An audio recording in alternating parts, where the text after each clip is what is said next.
It's the Michael Patrick Leahy Show, broadcasting live from downtown Nashville. Now, here's Michael Patrick Leahy. Good morning, and welcome to the Michael Patrick Leahy Show. We are indeed broadcasting live from our studios in Nashville, Tennessee. It is Friday, December 5th, 2025. It's time for the Morning Rundown, which is brought to you every day at this time by our friends at the Glock Store. Glockstore.com, located just a few miles from the airport right here in Nashville, Tennessee. Well, here we go. Here's the Morning Rundown for Friday, December 5th, 2025. New details have emerged on the alleged January 6th pipe bomber. By the way, the pipe bomb didn't go off, but it had the capability to, and the pipe bomb was actually planted on January 5th. There is lots of circumstantial evidence, but you need more to convict this alleged pipe bomber.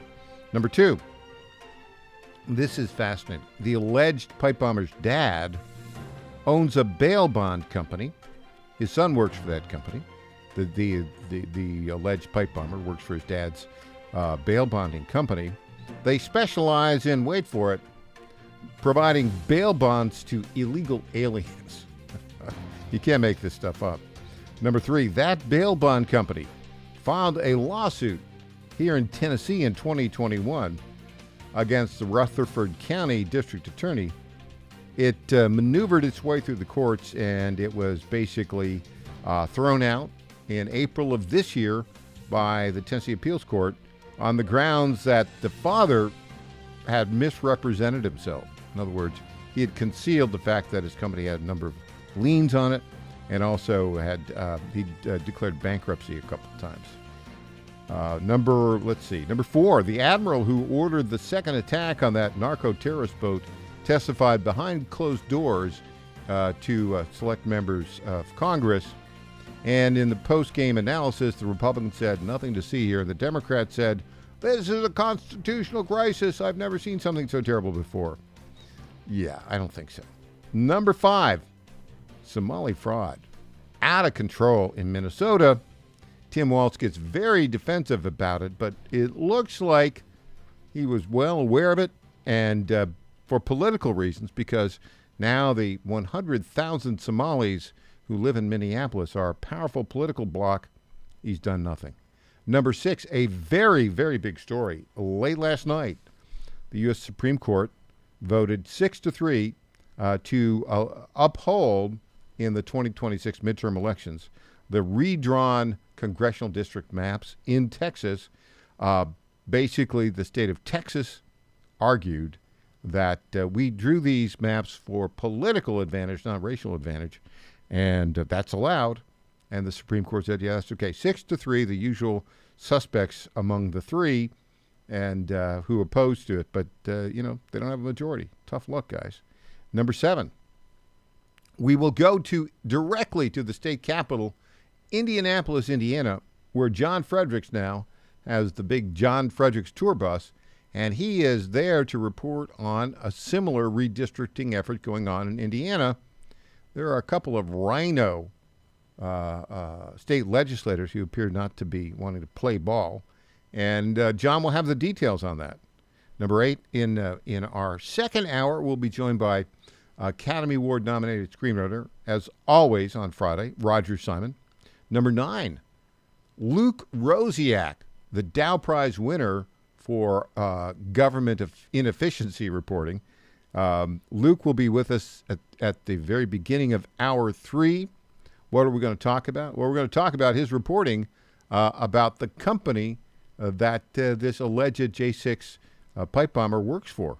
And it's quite a story, and the bail bond issues, all that. Luke, of course, a good friend of the program. And then number 10, Tom Pappert will join us at the bottom of the hour with more on, wait for it, Kilmar Abrego Garcia. Yes, the guy apparently the guy who deserves the most due process, I's dotted and T's crossed in the history of America. That's about $12 million in legal fees, by the way, that he's not paying, that the leftists, billionaires have thrown in. That's our best guess right now. So there you go. That is the morning rundown for Friday, December 5th, 2025. And you know who it's brought to you by? It's brought to you by our friends at the Glock Store and my good friend Lenny McGill, the CEO and founder. I sure hope you got the chance to take advantage of the great Black Friday prices there. But if you didn't, don't worry. The Christmas sales are right around the corner, and they will be phenomenal. And, of course, I'll let you know as soon as they start. Just stay tuned. But if you're looking for an excuse to visit the Glock Store, glockstore.com. Right now, I've got a great excuse for you. As you know, Lenny McGill is not only that Glock guy, he's also known as the Glock giveaway guy. And for December, they have doubled down on that. Go to the glockstore.com, glockstore.com, and buy a tactical Christmas tree sticker or patch or a red dot reindeer sticker or patch, and you're automatically entered to win either a G45 or G47. Both are nicely equipped, including with Vortex optics. Or go to the Glock Store, glockstore.com/VTGG.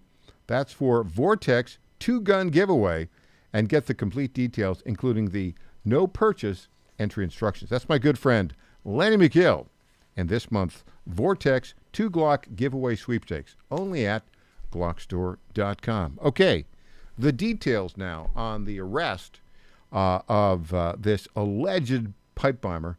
I think his name is Brian Cole Jr.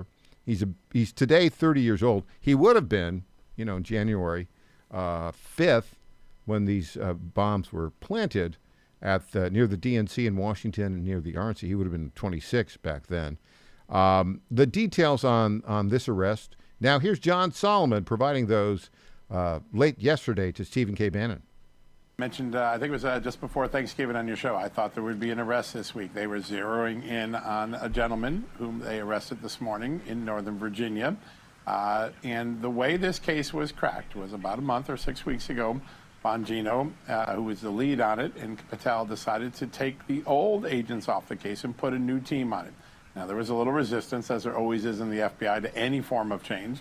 But the new team came in. They applied some new ideas, some new technologies, and some of the evidence that was sitting right in front of them with fresh eyes was followed, and it was able to be led to this gentleman who they arrested a little bit ago. We don't know much about his ideology or his intentions or his motives yet.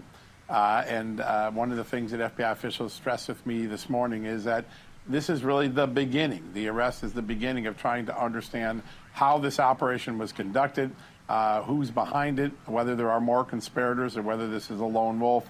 Still all of that to be determined, but a really extraordinary effort. Almost 5 years later, with a fresh set of eyes and a different approach, the FBI that couldn't solve the case for 4.5 years solves it. Very much like the way the Charlie Kirk investigation occurred in the first few hours. There were a lot of FBI agents in old guard that didn't want to put the suspect's photo out, but Kash Patel and Bongino insisted that was going to be key to getting the father to flip. And they put the photo out, the father flips, and of course you get that arrest as we see. What you're seeing is a different mentality in the FBI, and that plays out in two different ways. First, you see successes that we haven't seen in a while, lots of arrests, cases solved that had not been solved for a long time, other cases which could have gone on for months being solved in 33 hours like Charlie Kirk's assassin. The second part is it results in a lot of whining from FBI people who think they know what's better. And you see that even in the Miranda Devine story earlier this week. You've got these grousers and grouchers because the truth of the matter is Donald Trump ordered Patel and Bongino to break glass at the FBI. They broke glass.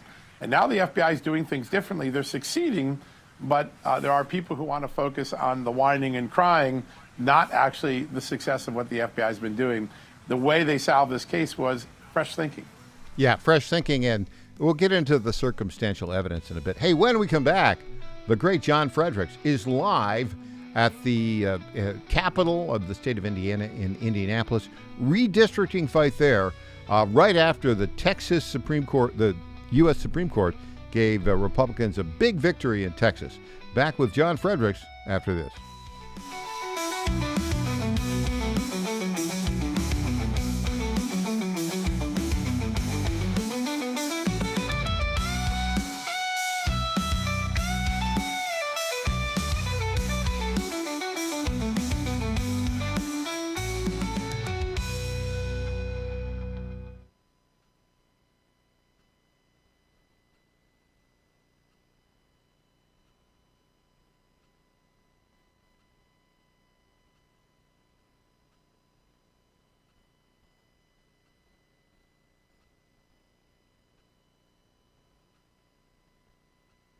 It is local Commonwealth's attorneys that have to bring the cases against the establishments and to get them out. And so, yes, I've vetoed bills.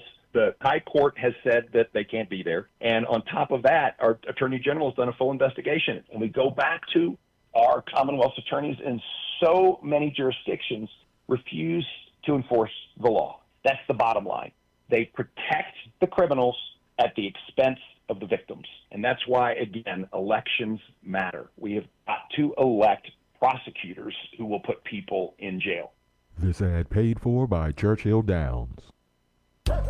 Is your pet ready for some pawsome fun? At Creekside Pet Hotel in Kennesaw, every day is a tail-wagging adventure. Whether they're romping with friends in day camp, enjoying a staycation in our cozy boarding, or getting pampered in our luxury spa, we make sure every furry guest gets the royal treatment.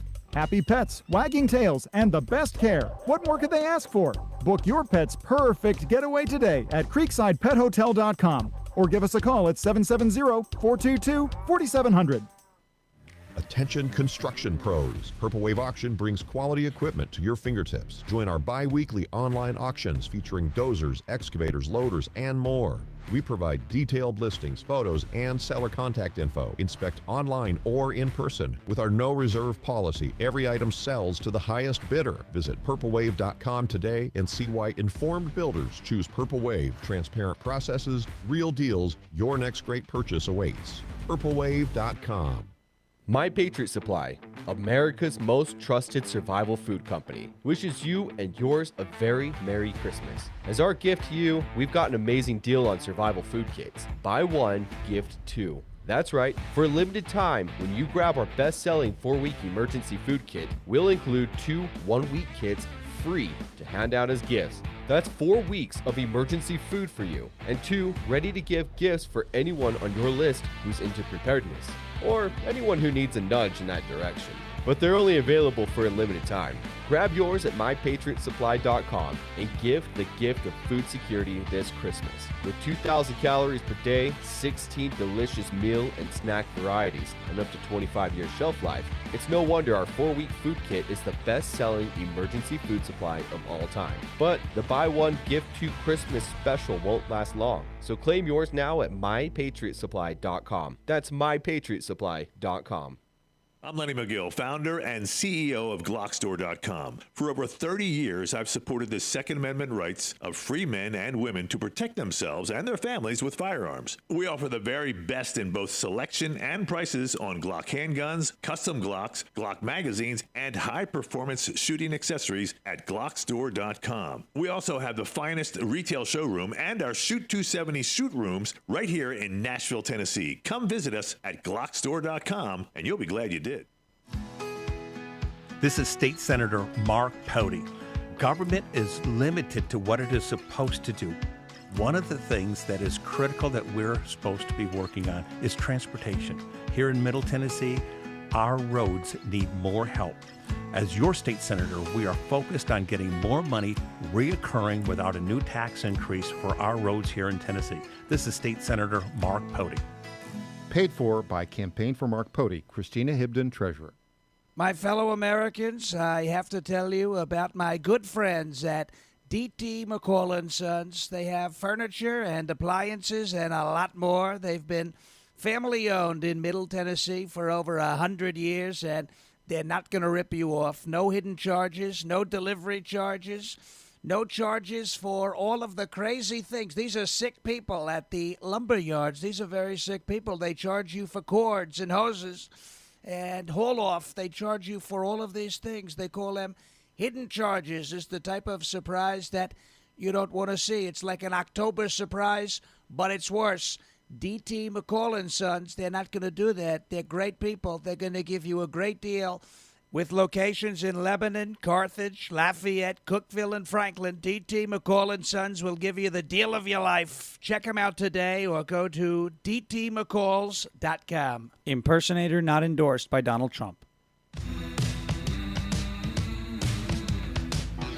Welcome back to the Michael Patrick Leahy Show. Now, here's Michael Patrick Leahy. Welcome back. There is some very big news that happened at the Supreme Court yesterday. It's our lead story at the Tennessee Star, TennesseeStar.com. The U.S. Supreme Court basically granted Texas's emergency request to stay a lower court's ruling that had invalidated the state's newly drawn congressional maps. We welcome now our very good friend, John Fredericks. John, who is in Indiana, where they're trying to follow up. John, I can see you are in the bus. And Yes, sir. You are looking for your headphones to make sure everything. You are a very busy I got man. my headphones. I think I got. You're good. We're good, John. I think I got. Can you hear me, Mike? We're good. All right. Thank you. We're good. Thank you. We can hear you loud and clear. Okay, tell us what you're doing in Indiana, in the state capitol right now with the John Fredericks bus. Well, we got a rally going here on the Rotunda at noon, but this is really a Save America initiative. Right now, here's the situation. We're trying to get these 2 seats in Indiana. Right now, it's 7-2 congressional map. We're trying to get it to 9-0. There's a lot of moving parts here. We've been here since Wednesday. We're going to be here till Friday. That's when the vote is in the Senate. Let me break it down for you as quickly as I can. Step A is there's a special session that has been reconvened. That started on Monday. Governor Mike Braun did that. He was with us yesterday. Right now at 10 a.m., the House is convening. This is the lower house. They have a 70-30 majority. They easily have the votes in order to pass this redistricting map and take it to the Senate. First order of business is they need a quorum, which means they need 67 Republicans there. The Democrats will wait in the hallway. They're in the hallway right now. They're not going to check in until they see how many Republicans show up. So Mike Braun's office, the lieutenant governor, they're all over it. Everybody's being tracked here. So the first order of business is today at 10 a.m. now, between noon when they hold it open, they need to get 67 Republicans there. That gives them a quorum. Once they do that, the Democrats can go home. It doesn't matter. Then they'll pass it.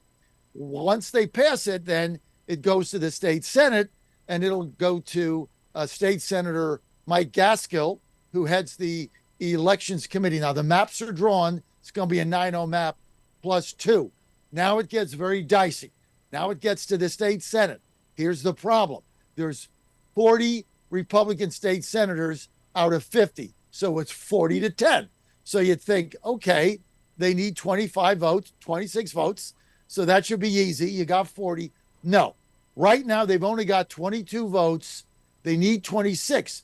The reason they need 26 is Micah Beckwith, the lieutenant governor, can't break the tie unless it's 25-25.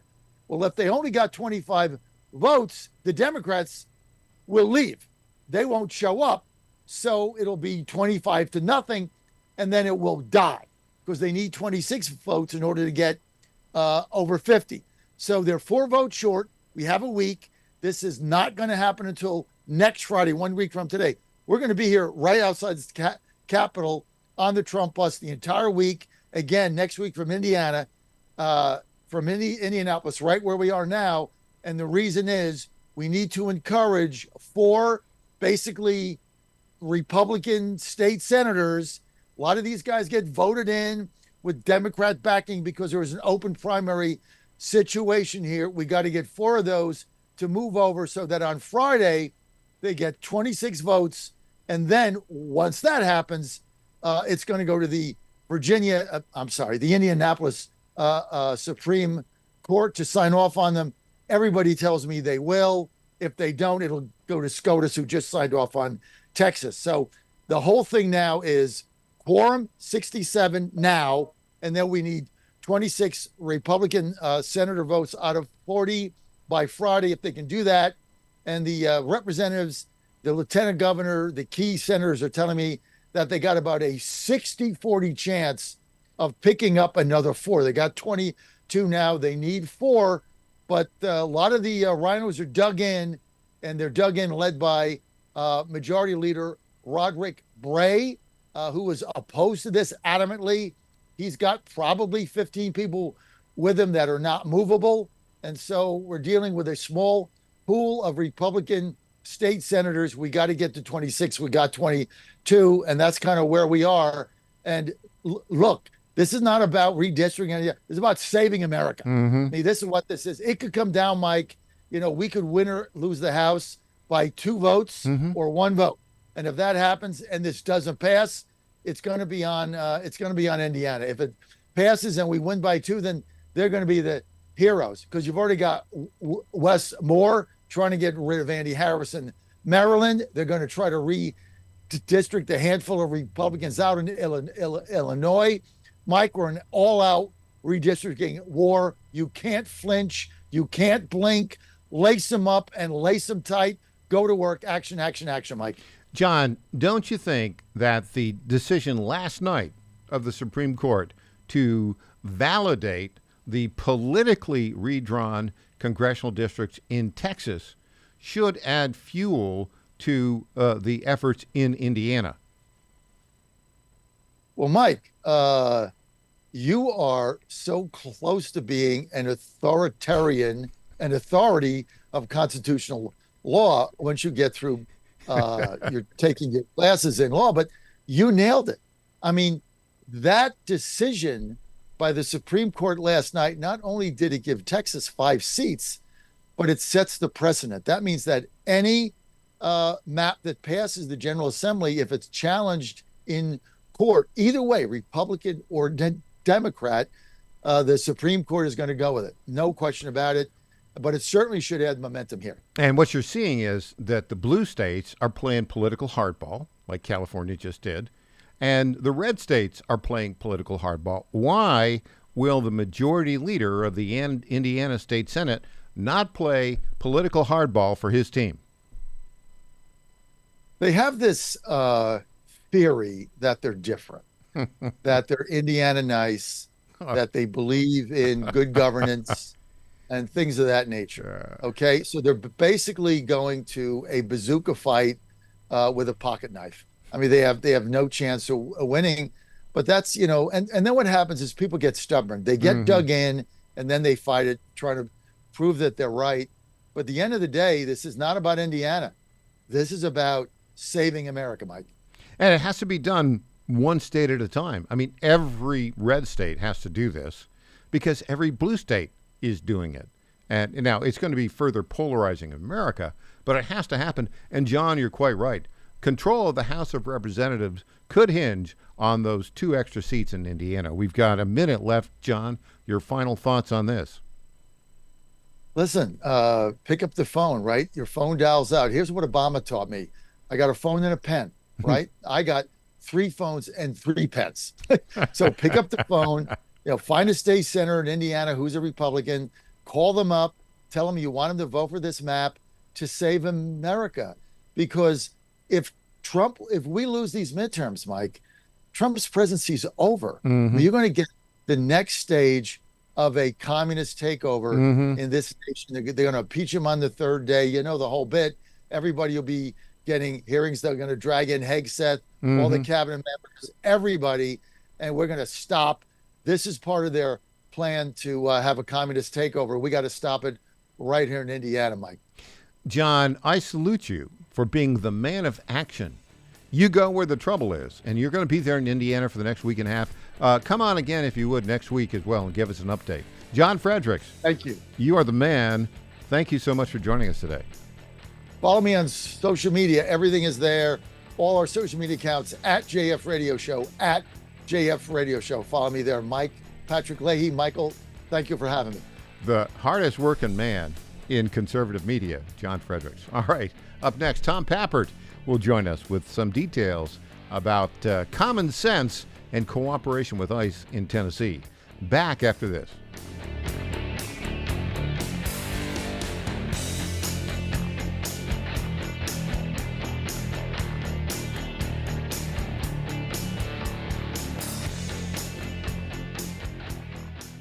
Now more than ever, it's imperative to support companies that share our conservative values. That's why I can't be more excited to tell you that I've switched my family to Patriot Mobile. Patriot Mobile is America's only Christian conservative wireless provider. When you switch to Patriot Mobile, you shift your support away from the leftist, woke, progressive agendas of Big Mobile. Patriot Mobile's wireless service works perfectly and seamlessly as you go about your lives with exceptional nationwide coverage that uses the same towers the main carriers use. Patriot Mobile donates a portion of every dollar earned to causes you care about, to organizations that fight for religious freedom, First and Second Amendments, sanctity of life, and the needs of veterans and first responders. Patriot Mobile has plans to fit any budget, along with great discounts for our veterans and first responder heroes, as well as multi-line users. Switching is easy. Just go to patriotmobile.com/Godzilla or call their U.S.-based customer service team, 972-PATRIOT. That's 972-728-7468. Use offer code Godzilla for free activation. How much did you win at Rosie's Gaming Emporium? Hi, I'm Jerry from Richmond. I won a $23,000 jackpot at Rosie's. I'm Tammy. I'm from Newport News, and I just won a $5,400 jackpot from Rosie's. Hi, my name is Kim, and I'm from Gloucester, Virginia, and I won $99,000 jackpot at Rosie's. Are you ready? Learn more about Rosie's rewards and jackpots at rosiesgaming.com. Must be 18 or older. Problem gambling? Call 1-888-532-3500. The math is simple. Every dollar we waste on unnecessary federal supervision is a dollar we can't use to fight violent crime. The Safer Supervision Act cuts bureaucratic waste and frees up law enforcement resources to protect families from serious threats. Law enforcement officers across the country and Republicans in Congress agree this is a smarter way to improve public safety. Stop the waste, protect our communities, fix federal supervision. Visit safersupervision.com to help. Paid for by the Reform Action Fund. The Cats and Cosby Show. It's the top news of the day. John Catsimatidis and Rita Cosby tackle today's biggest issues with a New York state of mind. We are going to talk about dirty money. This is a total failure of the media, the journalists, and the Democratic Party. Treat yourself to a bite of the apple. It's a common sense recap of the big stories. Cats and Cosby, weekdays 5 Eastern, 4 Central on the stations of the John Fredericks Media Network. And those are the big headlines of the day. Is your fur maybe looking a bit rough? Transform them from shaggy to snazzy with Befur and After Pet Grooming in Marietta, Georgia. Their top-notch groomers pamper your pups with baths, custom cuts, and nail trims that'll have them strutting like show dogs. From mobile grooming vans to their cozy salon, they'll make your pet spa day a tail-wagging blast. Book now at BefurandAfterGrooming.com. Befur and After, where pets go from grr to glamorous.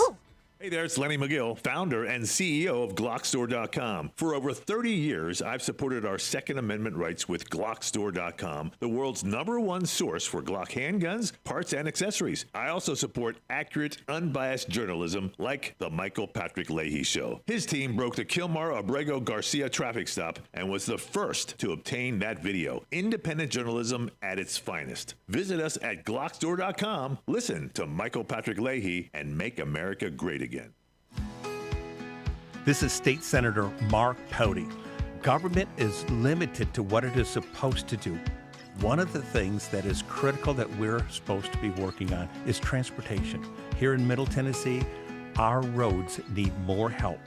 As your state senator, we are focused on getting more money reoccurring without a new tax increase for our roads here in Tennessee. This is State Senator Mark Pody. Paid for by Campaign for Mark Pody, Christina Hibden, Treasurer. Welcome back to the Michael Patrick Leahy Show. Now, here's Michael Patrick Leahy. Welcome back to the Michael Patrick Leahy Show. We are joined on our Zoom newsmaker line right now by, wait for it, the Dow Prize winner. That's the new Pulitzer Prize for local journalism, Tom Pappert. And Tom and Christina Botteri, our executive editor, and I won that prize just a couple weeks ago. I don't know if I've ever mentioned that before, Tom, but congratulations on your great reporting. Well, thank you. I don't think that one's going to get tired for a very long time. Maybe to the listener, but at least not to me. The listeners, maybe. Okay, so we've got a couple of Tennessee stories we want to talk about here in this segment. So here's the thing.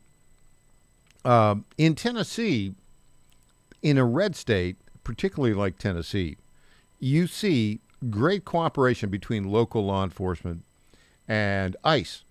But you don't see that in blue states. It works best here in Tennessee. Give us an update on the number of Tennessee law enforcement agencies that are now partnering with ICE. It's way, way up over the past couple months. Well, just 6 months ago, actually, it was State Representative Lee Reeves who sort of raised the alarm and said there are only 8 law enforcement agencies. At the time, it was 8 sheriff's office that had signed what they call 287G agreements with ICE. These agreements allow local law enforcement to, well, there's 3 different models. They can identify potential illegal aliens and then report them to ICE. They can actually go out and perform enforcement on behalf of the federal government, or they can train a warrant officer. And just 8 Tennessee counties were participating in this program in June of this year. Well, as of yesterday, ICE had updated its database yet again. That number rose from 8 to 53 in just 6 months in the state of Tennessee. This is Sheriff's Office, constables, the Tennessee Department of Corrections, the Tennessee Department of Safety and Homeland Security, which oversees Tennessee Highway Patrol, and of course, there are now 40 counties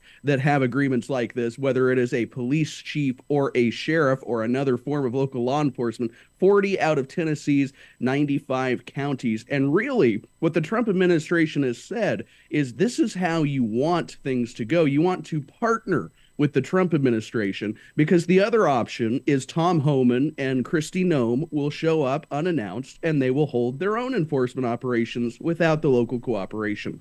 Yeah, and it's interesting to see the difference in blue states and red states in cooperation with ICE, and even blue cities within red states, right? Let's give an example. So when you have ICE enforcement, recently there's been an ICE enforcement in the blue city of New Orleans, which is in the red state of Louisiana, and oh my goodness, the left has gone crazy there. I think they've got a certain number of, 100,000 paid protesters. They just ship them around the country. I think they sent them down to New Orleans to do that. But then also, you see these very troubling signs from blue states, like for instance, Oregon. Do you see there the attorney general there and said, well, look, if we're going to start arresting ICE officers carrying out law enforcement duties. That seems like a dangerous attack on the supremacy clause of the Constitution, which says enforcement of federal law is supreme to enforcement of state law. Your thoughts on that, Tom Pappert? Well, Oregon specifically has been such a nightmare, and going back years, President Trump recently mentioned they're still having this problem. He thought it all ended in 2020 when they were just trying to burn down a federal courthouse. But now, I guess, hold it. That's funny. All they were trying to do just a couple years ago was burn down a federal courthouse. But now they've escalated to full-scale defiance of the supremacy clause of the Constitution, Tom. You said it with a straight face, but it's really funny. Well, it is. And I mean, I watched the videos. I remember 2020, and I know our audience does too. And they had that courthouse under siege. Yeah. I mean, it was Portland, I believe. Maybe it was Seattle, actually, where same neck of the woods for a Tennessean, frankly, where the police department at one point, one of their precincts had to be evacuated amid the rioting. These are people, this is a state that I think is totally captured by the left. And whether this attorney general is actually going to do anything, I doubt. I'm sure that at the end of the day that she'll be told this is not how it happens in the federal government. But the fact that they're saying things like this shows that they represent, in my mind, the same people that were trying to burn down a courthouse just a couple years ago. But that's just one example. Yeah. You also, of course, had North Carolina, where state officials apparently just shrugged as 1/3 of all students stayed home while they were patrolling the city of Charlotte for illegal immigrants. So you're seeing a lot of institutional support and progressive support for illegal immigrants. And really, I think it's going to backfire on them, at least in the Trump voting parts of the country. Well, it's a worldview, right? And it's an odd worldview that rejects the fundamental elements of our Constitution, where we have a concept where there's called federalism, where the Supreme Court, where there is the supremacy of federal law over state law. I'll give you an attitude. It's not exactly about illegal aliens, but it kind of captures everything. Congresswoman Jayapal from the state of Washington, who is, a completely insane and dedicated leftist, she was trying to describe, who built America. Just listen to who she says built America.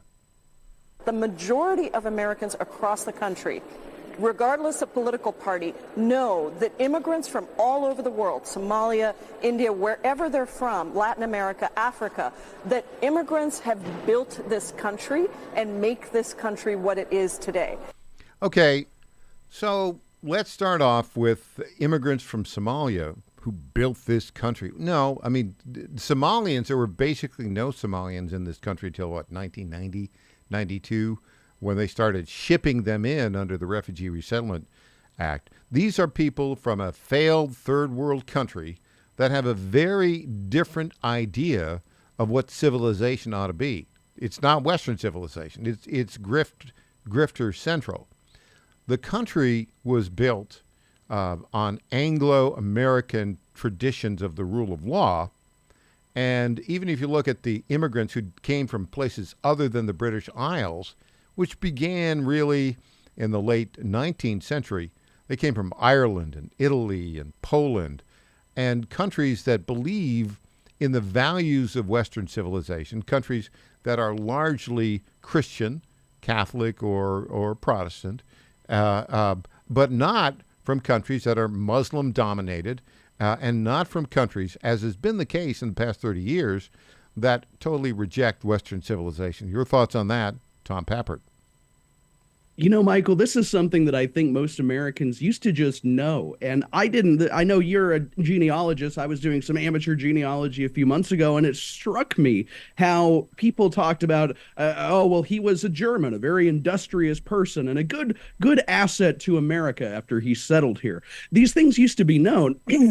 And meanwhile, we used to associate Islam with the Barbary pirates who Jefferson sent ships out to go confront. Nowadays, of course, Somalia was famous for piracy 10 years ago. It's just very stunning to me how Americans have forgotten so much of their history and instead listen to crazy people like this Jayapal, who says that the only people who built America are actually the only ones who did not build America.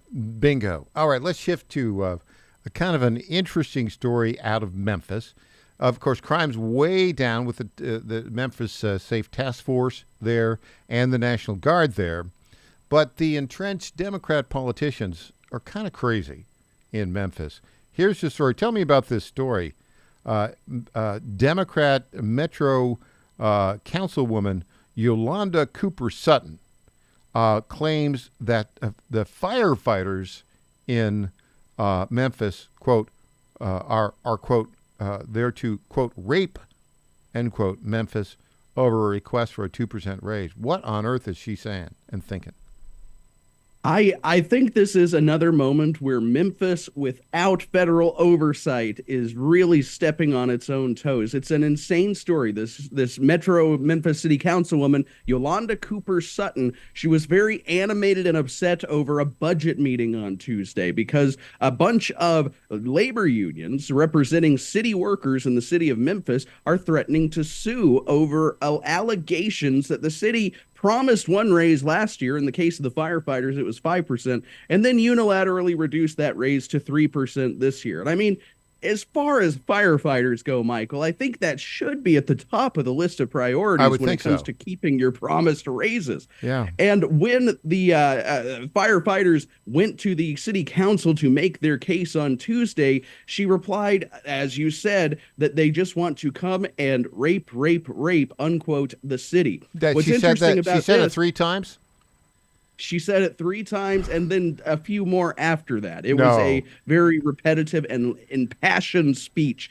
But what's interesting about this is I thought I was going insane. The City of Memphis YouTube video with this clip has been edited or had an error. It has been excised. You can no longer find this clip on the City of Memphis YouTube channel, but the city claims it's out there somewhere. And fortunately, there was another local radio show, one of our competitors in Memphis, who happened to publish it on Facebook. So you're seeing, once again, these, in my opinion, these radical left-wing lunatics in Memphis cover for their own after they do something and say something that is just vile and undefensible.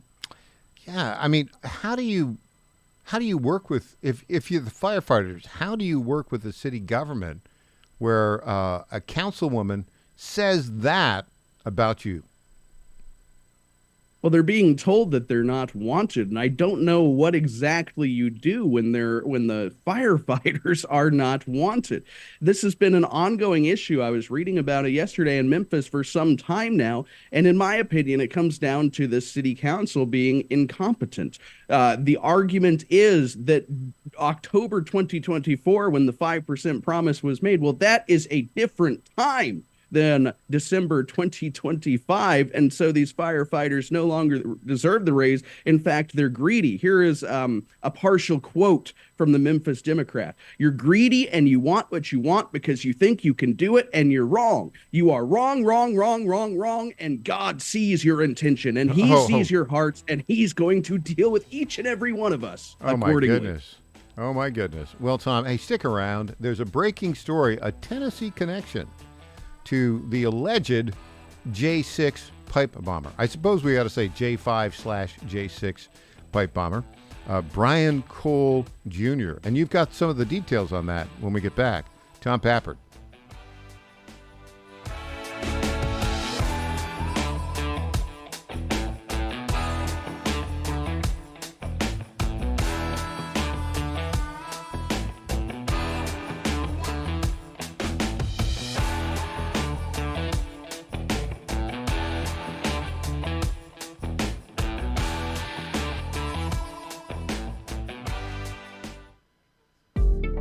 Is a record player the best way to listen to music? Of course not.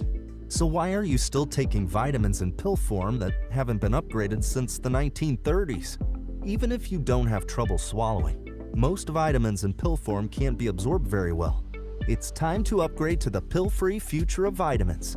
Advanced nutrition company, Healthy Cell, created a patent-pending ingestible gel that is clinically proven to have 265% the absorption rate of tablets. These physician-formulated supplements come in a small gel pack.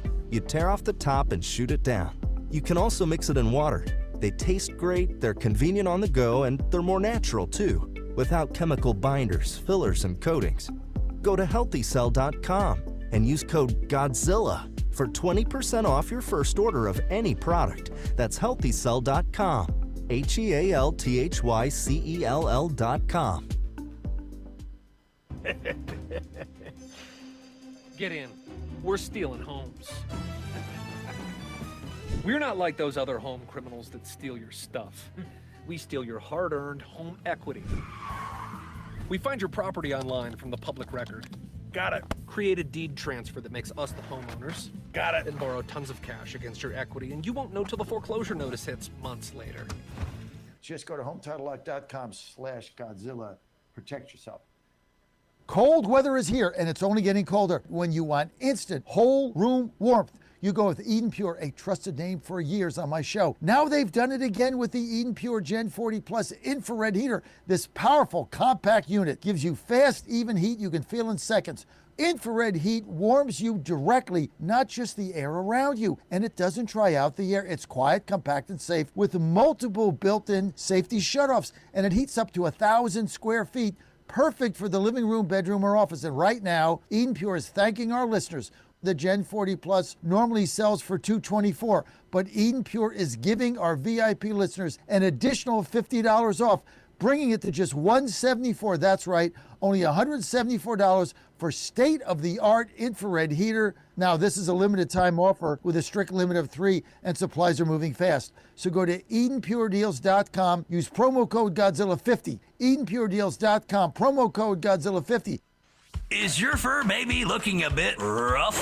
Transform them from shaggy to snazzy with Befur and After Pet Grooming in Marietta, Georgia. Their top-notch groomers pamper your pups with baths, custom cuts, and nail trims that'll have them strutting like show dogs. From mobile grooming vans to their cozy salon, they'll make your pet spa day a tail-wagging blast. Book now at BefurandAfterGrooming.com. Befur and After, where pets go from grr to glamorous.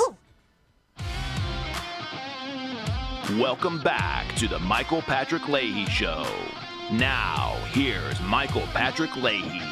And welcome back to the Michael Patrick Leahy Show. On our Zoom Newsmaker line right now, our lead political reporter, Tom Pappert. Well, much to our surprise, Tom, there is a Tennessee connection to the arrest of the alleged J5, J6 pipe bomber, Brian Cole Jr., announced by the FBI yesterday.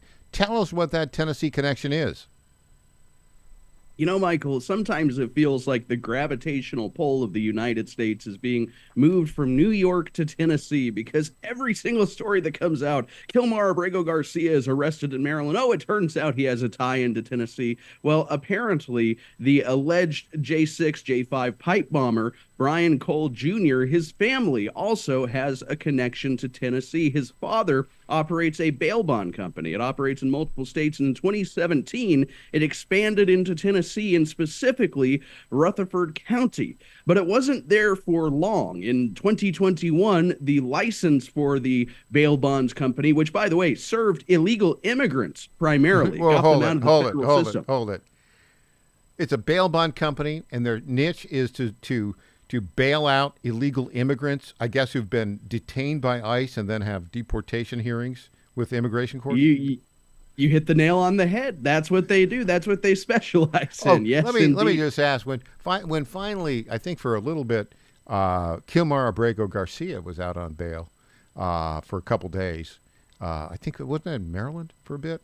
I wonder that was in Tennessee, and then he was able to travel for 72 hours back to Maryland, but there was no bail bond service. There was no bail bond. They just let him go. It was a conditioned release. Ah, well, there you go. But it's kind of weird how it's an illegal alien bail bond company. What is the default rate on an illegal alien bail bond company?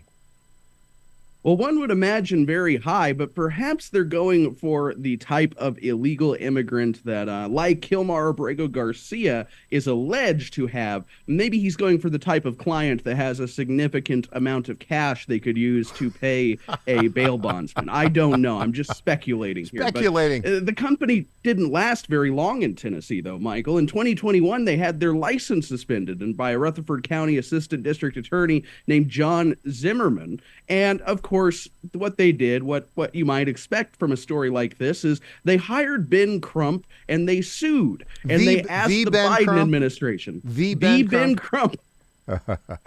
Everything is a violation of civil rights. The man who famously wears a bald eagle because he wants enough legislation like we have for the bald eagles to protect African-American men like George Floyd. It's hard to believe how small this world really is sometimes. And so he sued in 2021 claiming racism because the Cole family is black.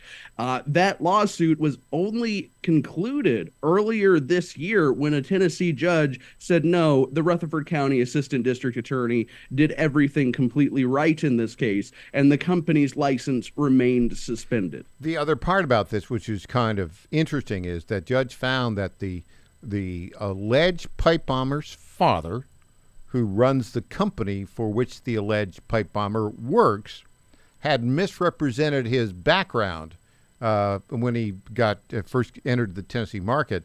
He failed to reveal that he had some tax liens and also had gone bankrupt a couple times. That was a problem. Now, the whole pipe bomber, alleged pipe bomber, Brian Cole Jr., he lives in Virginia. His father apparently has like 20 different bail bond companies around the country specializing in providing bail for illegal aliens, bonding for them.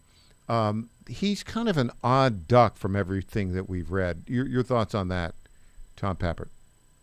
Well, yes, the family is claiming that he's, I think the word simple-minded has been used. Autistic-like, I believe, was the exact quote from a grandmother. But according to the federal government, this person had been planning this for some time. They began collecting materials as early as 2021. I would not be surprised if we learned that there was some sort of person or group, potentially with a .gov email address, that may have been providing blueprints or advice. But I think that what it really seems to me is another case potentially of a family underestimating one of its members because they have had some sort of mental health issue. Look, we saw this with Audrey Hale. The family thought that she was just too simple-minded to do anything like the horrific attack she did against the Covenant School in March 23. Now, the circumstantial evidence in this case, which they laid out yesterday, is strong circumstantial evidence. I mean, they've got all of the ingredients for a pipe bomb.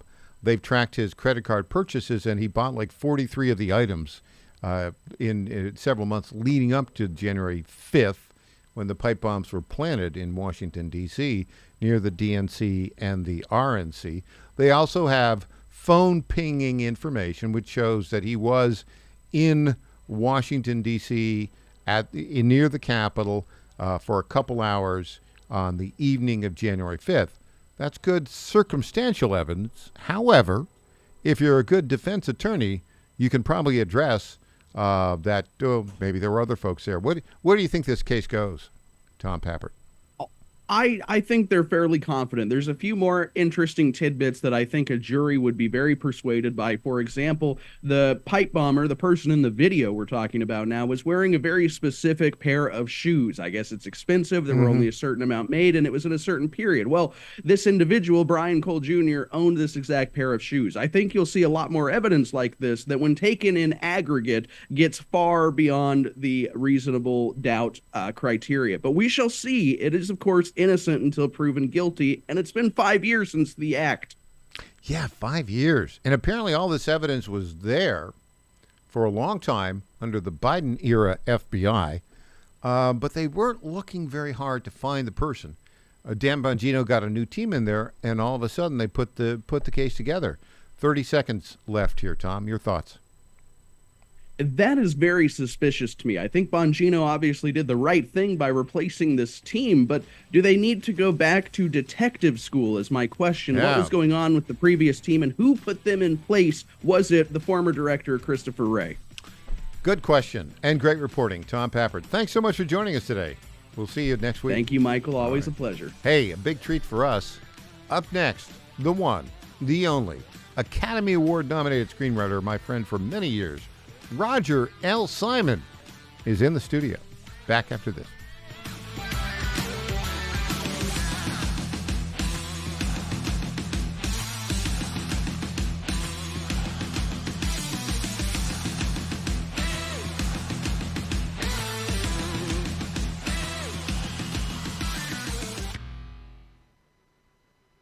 Each of us is born with 30 trillion cells that make us.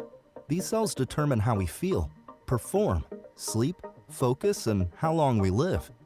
And to live our best life, all we have to do is feed our cells properly. But most supplements don't reach our cells, keeping us from reaching our full potential. Make every cell count with Healthy Cell. Founded with a mission to empower people to take control of their own health at the most fundamental level, the cell. Dr. Vincent Gempapa, world-renowned cell researcher and medical doctor, created supplements that work at the cellular level to support immune health, better sleep, sharper focus, and healthy aging. Go to healthycell.com and use code GODZILLA for 20% off your first order of any product. That's healthycell.com, HEALTHYCELL, and use code GODZILLA for 20% off. When you're learning something new, experience matters. At Lifestyles Unlimited, we've spent over 30 years teaching people how real estate investing works and how to build income with a clear, step-by-step strategy. Our program is designed to help you learn what to do, why it works, and how to take action at your own pace. Join today for just $297, a 60% savings off the regular price. Text radio to 88007. That's RADIO to 88007. Presented by Lifestyles Unlimited. John Fredericks loves his radio and TV audience, but did you know how to follow the Godzilla of Truth wherever you go? Download the John Fredericks Radio Show app to listen live nationwide. For the daily chit-chat, Trucking the Truth, download the Getter app and join the morning fun on Getter Live from 6 to 10 a.m. Follow John Fredericks on Getter, Truth Social, or Twitter at JF Radio. WJFN, Goochland, Bonaire, Chester, 100.5, 107.7, 92.7 FM, AM 820, and WJFB, Portsmouth, AM 1650. Breaking news this hour from Town Hall. I'm Rich Thomason. A 30-year-old Virginia man faces charges for allegedly planting pipe bombs outside the Republican and Democratic national headquarters in Washington, D.C. almost 5 years ago. Why the delay in the arrest? FBI Director Kash Patel says the evidence was there for quite a long time. An investigation spearheaded by the deputy director and the ADIC of our Washington field office brought in a new team of investigators and experts, re-examined every piece of evidence, sifted through all the data, something that the prior administration refused and failed to do. The explosives, which did not detonate, were planted outside the RNC and DNC headquarters on the eve of the January 6, 2021 riot, the U.S. Capitol. A win for Republicans in Texas, the Supreme Court allowing the use of a redrawn congressional map next year's midterm elections. Revised map favors Republicans, could help them to hold on to a slim majority in the U.S. House. One is from the north, the other a neighbor to the south. The leaders of Canada and Mexico are in Washington today, with each planning a meeting with President Trump. The North American leaders are in the nation's capital for the 2026 World Cup draw. The U.S., Canada, and Mexico are hosting the tournament next summer. Canadian Prime Minister Mark Carney and Mexican President Claudia Sheinbaum have plans for brief meetings with Donald Trump while at the Kennedy Center. It will be Sheinbaum's first face-to-face meeting with the president. White House correspondent Greg Clugston. An inflation gauge, it's closely followed by the Federal Reserve, cooled ever so slightly in September prior to the government shutdown. Prices up just 0.3% from August, increasing the likelihood of an interest rate cut by the Fed next week. On Wall Street, stocks are higher. The Dow is up 176 points. The Nasdaq ahead 94. The S&P better by 25 points. More on these stories, townhall.com. Wesley Financial Group is not a law firm. Hi, I'm Chuck McDowell, the timeshare cancellation guy. In 2011, I founded Wesley Financial Group with one goal in mind: to help honest folks out of their timeshares permanently. Today, I run Wesley with my two sons, a real family business, treating every client and every employee like we'd want our own family treated. That philosophy has helped us grow into the largest, most trusted timeshare cancellation company in the United States. Fortune magazine even recognized us as one of the best places to work. Why? Because we genuinely care. In fact, some of our former clients were so moved by their experience working with us, they joined our team so they could help others to timeshare freedom. If you're stuck in a timeshare, give us a call. Let our family help your family. Call Wesley now for your free timeshare exit kit. 800-226-5454. That's 800-226-5454. 800-226-5454. Modern-day pirates continue to cause trouble in a key shipping route on the way to the strategic Suez Canal. A ship travelling through the narrow Bab el-Mandeb Strait between Djibouti, Eritrea and Yemen has come under attack by suspected pirates, officials say. The incident saw a vessel chased by smaller ones that opened fire on it, the British military's Maritime Trade Operations Centre says. The private security firm Diaplus Group says the vessel twice came under attack and armed guards aboard it opened fire in response, adding the crew is safe. The area has seen attacks by Yemen's Houthi rebels over the Israel-Hamas war, as well as a rise in piracy from Somalia. I'm Charles Delutasma.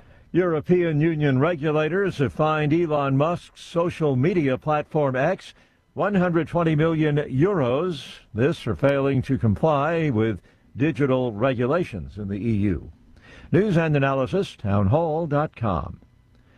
Seems like there's something going on with animals and alcohol. It was just a few days ago when that raccoon got into a Virginia liquor store and promptly got drunk. Now, a baby seal has wandered into a busy bar in New Zealand. The little guy sampled salmon, but of course was not given any alcohol. He was eventually taken out of the pub by animal control officers with the help of a dog crate and more salmon. He was later safely released. Jason Walker reporting. A federal vaccine advisory committee abandoning its long-standing advice that all babies get hepatitis B shots at birth. For decades, the government advised all infants be vaccinated against the liver infection right after birth. Well, now the committee recommends the birth dose only for babies whose mothers test positive. For others, it's up to parents and their doctors to decide what to do. More on these stories at townhall.com. It's the Michael Patrick Leahy Show, broadcasting live from downtown Nashville. Now, here's Michael Patrick Leahy. And welcome back to the Michael Patrick Leahy Show. We are delighted to welcome to our microphones my good friend for many years, my former boss at PJTV a long time ago, an Academy Award nominated screenwriter. He's got a great Substack, American Refugees, and he is a well-known author, the one, the only, Roger L. Simon. Welcome, Roger. Pleased to be here. If I can have a little more coffee, I know. I'll even be able to talk. I know, yeah. Well, we try to make good, strong coffee here. And Roger, you had such a terrific column at your American Refugees Substack. By the way, how do people get to that? Just go to Google? Yeah, use whatever search engine, the Google of your choice, and just go Roger L. Simon Substack, and you'll find it in 10 seconds. Boom. But it's called American Refugees after a book I wrote a while ago. Roger, you had a great headline. Of course, you live here in Middle Tennessee. I don't think you live in the 7th district, but you live in an adjacent district. Yeah, I live just outside the 7th. Yeah, as do I, just outside the 7th. Yeah. But our studios are located in the 7th. Yes. And what's interesting about this, whenever they have these special elections, particularly when they have them in December, nobody's paying attention except donors. They're paying a lot of attention. And the Democrats, and right. They say, the entire Democratic apparatus zones in on, well, we're going to flip it. And, of course, the whole discussion had to do with, it was a district that the previous member of Congress won by 21 points. Trump won it by 22 points. In the general election of 2024, here's a special election. Oh, a poll comes out. It's a virtual tie. It ends up being a 9-point victory by the Republican Matt Van Epps, and the headline of your column was fabulous. Tell us what you said. Yeah, I just called it "Much Ado About Nothing Much." Boom. But let me just pause. The original "Much Ado About Nothing" is much more appealing. Actually, a pretty great play by William Shakespeare. So I just have to say, this is why, just so for our listeners, they will know, this is why I call you the very best writer in America. You summarize it. Much ado about nothing much. Yeah, there's perfect. If you want to get down into the weeds of politics, which is what we do on the show, you could probably find something that told you a little bit, maybe not. On the other hand, if you're living in a normal world, go about your business and forget about it. Is really what it should be. I don't know if you call this the irony of it, the bizarre nature of it. This particular district, 25% of it is Nashville, basically, Davidson County. And then you've got 25% in the affluent suburb south, Williamson County. And 25% in basically the home of Fort Campbell, Montgomery. And then the rest of it, 11 rural counties. Right. And what was interesting about the candidate on the left, the lunatic. Yeah, no, she was really on the left. I mean, she hated Nashville. She hated country music. It's yet she wanted to be representing those things. It's like bizarre. But the other bizarre element of it, which is famously she said, "I hate Nashville. I hate country music." Right. Okay. So when the results come back from the city of Nashville, again, just 25% of it, She ends up, when you put the early voting together with the election data, she wins the city of Nashville by 78%. I know, the people, you have to wonder who really lives there. Now, most of, you go down downtown Nashville on a Saturday night, you go down to Lower Broadway, and the people are from all over the world. Yeah. They've come down there to, get drunk and listen to country music. But not a bad thing to do. Not a bad thing to do if you're young and you've got some time. If you've got a good liver, you're all right. But here's the thing. The way they marketed her, did you notice this? Because, by the way, the numbers were, we estimate that the Democrat organizations spent between $6 and $10 million on that election. A lot of it on get out the vote stuff. And I think Matt Van Epps' organizations back spent about $4 million. So the Democrats way outspent the Republicans. They wasted a lot of money. I mean, the amount of money that gets wasted in this country is phenomenal. I mean, it's phenomenal. Hey, people are always complaining there's not enough money, everybody's poor, blah, blah, blah, blah. And then there are people out there wasting money at levels that, your eyes roll back into your head. So this was interesting because all of these famous video clips that she had posted before the campaign showed her, kind of like just rolling out of bed and in her car talking about she's going to bully the ICE officers and all other crazy stuff. But then the commercials, they glammed her up Hollywood big time. Well, that's just where that money went. Yeah, and in addition to that, did you see election night? She comes out. Because remember, now, this is the woman who hates Nashville and hates country music. She comes out wearing a rhinestone cowgirl outfit. Right. All glammed up Hollywood, as if she were, the next coming of Trisha Yearwood. Yeah, Miranda, Miranda Lambert or whatever her name is. And you think, well, this is crazy. Oh, but wait, there's more crazy. So she comes out, Roger, and they're playing Dolly Parton's 9 to 5. Right. Okay. And then she gets up and she starts singing along. Well, I mean, first of all, I don't think any of that stuff mattered. I think the people that voted for her would have voted for their cat if it were the Democrat. Yeah. I mean, it has nothing. The whole thing is brain dead. But then when you think about it, I mean, there were no issues that were being discussed. There was just this ridiculous person trying to get, and that was it. But Roger, if you look at the populace of Nashville, they think they have no, they care not about the fact that she said she hates Nashville. They don't care about it. No, the people outside Nashville, it really offended them. Yes.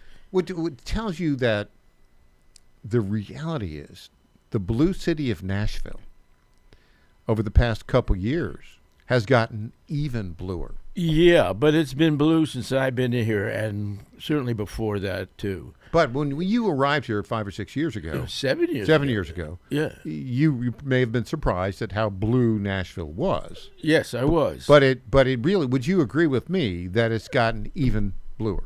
Oh, I would say so. Yeah. Yeah. And a little bit more boring because of it, I have to say. Yeah. Because the original thing of the city, it's an interesting question because, when I wrote American Refugees, I put a flag in the ground saying that most of the people that were coming into this area, all the people coming from California and other very blue places, were really conservatives fleeing the politics of their... That's what you said. Whereas people here claim, they're all just coming for a tax-free state. Now, no one has really done a demographic on that. It's very hard to do, too, I would imagine. It is. But I think it's slipped a little bit since I wrote that book. Might have, or it could also be that now Afton Bain was a homegrown leftist. a homegrown Marxist. She's from East Tennessee. Maybe that all of the crazies throughout Tennessee have moved to Nashville. Could be. Yeah. Also, there's the factor of a lot of companies coming here, and the people that are coming here to work with those companies Good point. are not coming for the tech politics. companies. Yeah. They're coming for Good point. jobs. When we come back, some breaking news yesterday in two arenas, a very important Supreme Court decision on redistricting and the arrest of the alleged J5, J6 pipe bomber. Back with Roger Simon after this.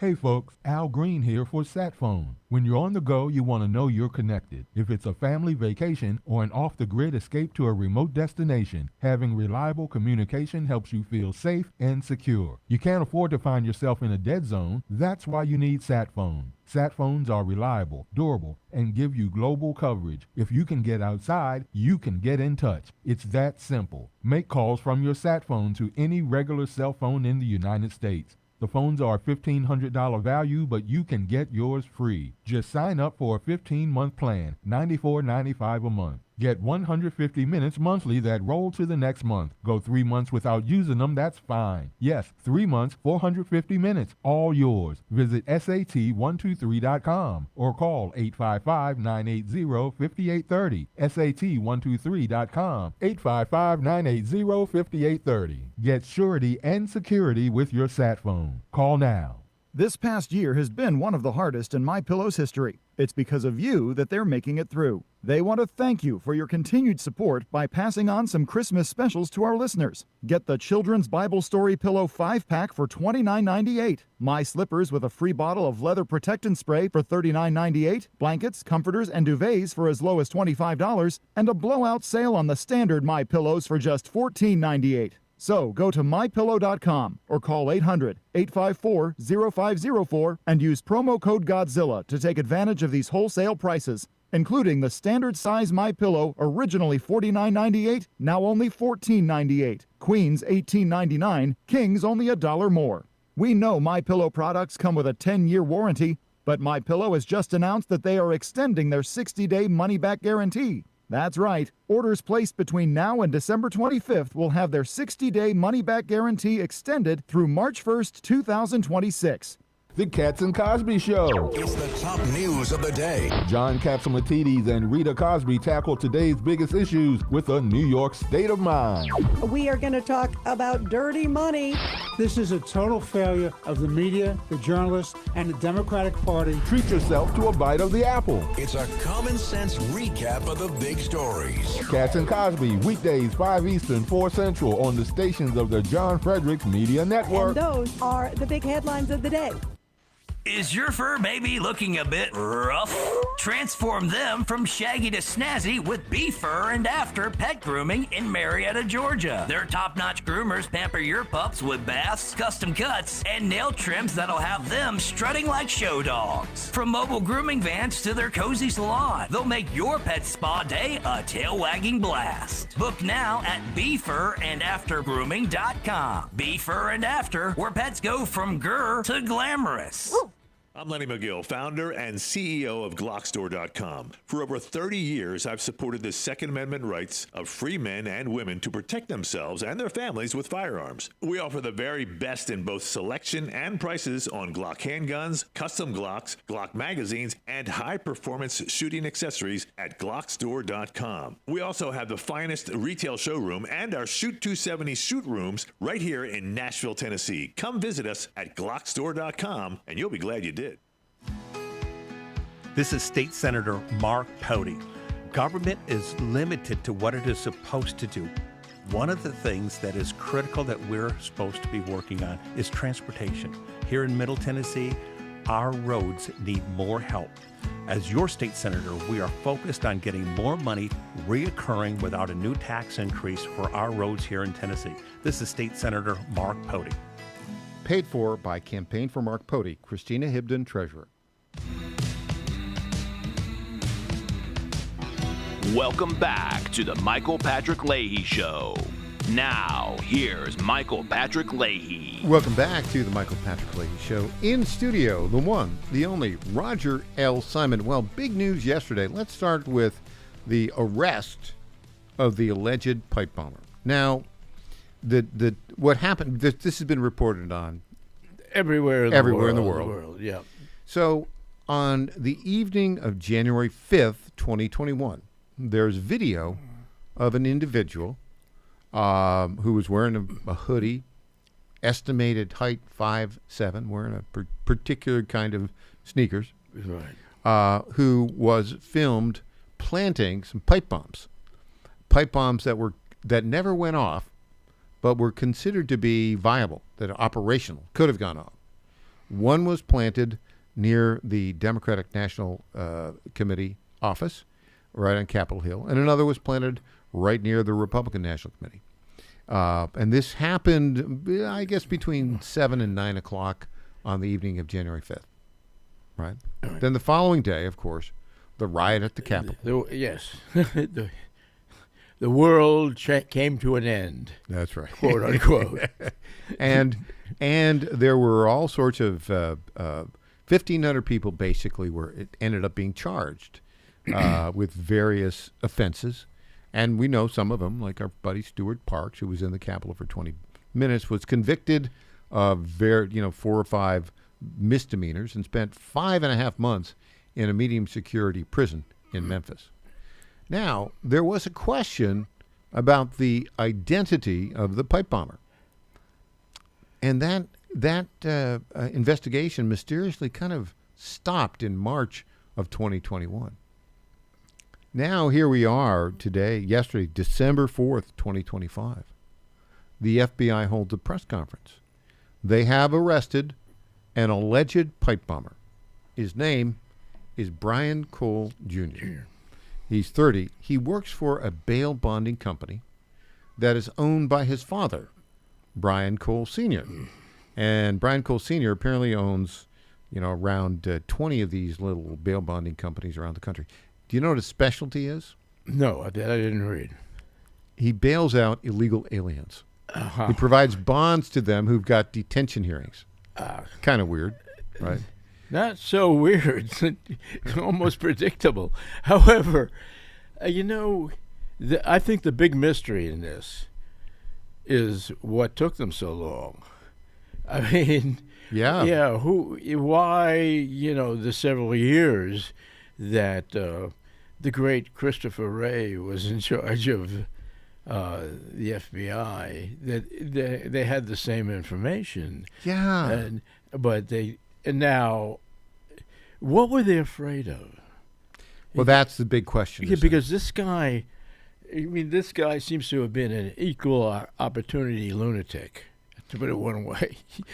It wasn't like, he was going after one party or the other. He hated it all, and I don't know what he was trying to do. I mean, obviously he's not a stable individual. However, this is all... this guy is the alleged guy. Alleged. Let's alleged. It's America. It's America. But, arguendo that this is the guy, then, you have to wonder, well, why were the Christopher Wray is one of the most, I think, evil people to come along a long time. He hid everything. Well, that's exactly what Kash Patel said. He said, he used it as, the word he said, well, the Biden era FBI did not investigate this, and they could have, and they weren't interested in. Now, what's interesting about this? He must have been afraid of something. I don't know what it was. Well, there is, if you look at the complaint and the supporting affidavit, there is an awful lot of, a great deal of circumstantial evidence in this case. In other words, and I don't know why this suspect would have done this, but used his credit card to buy like 43 items, all of the items you use to make a pipe bomb. Right. Okay. And I think they may have actually tied some of the actual pipe bomb elements to these purchases. I think. I don't know. Yeah, for sure. apparently that's what they did. And I wondered the same thing. I mean, if you were a good criminal, you would pay cash for this stuff. Excellent point. Excellent point. And the other part about this, Roger, is they have cell phone pinging information that shows Where he was at the exact time, a 2-hour window on the evening of the 5th, and it turns out he was right in the Capitol, right around where this happened. And they have a visual images of his vehicle going in and out of that area. Okay, so that's strong circumstantial evidence. But, Roger, I think there's more. Because, think about it, back to your point.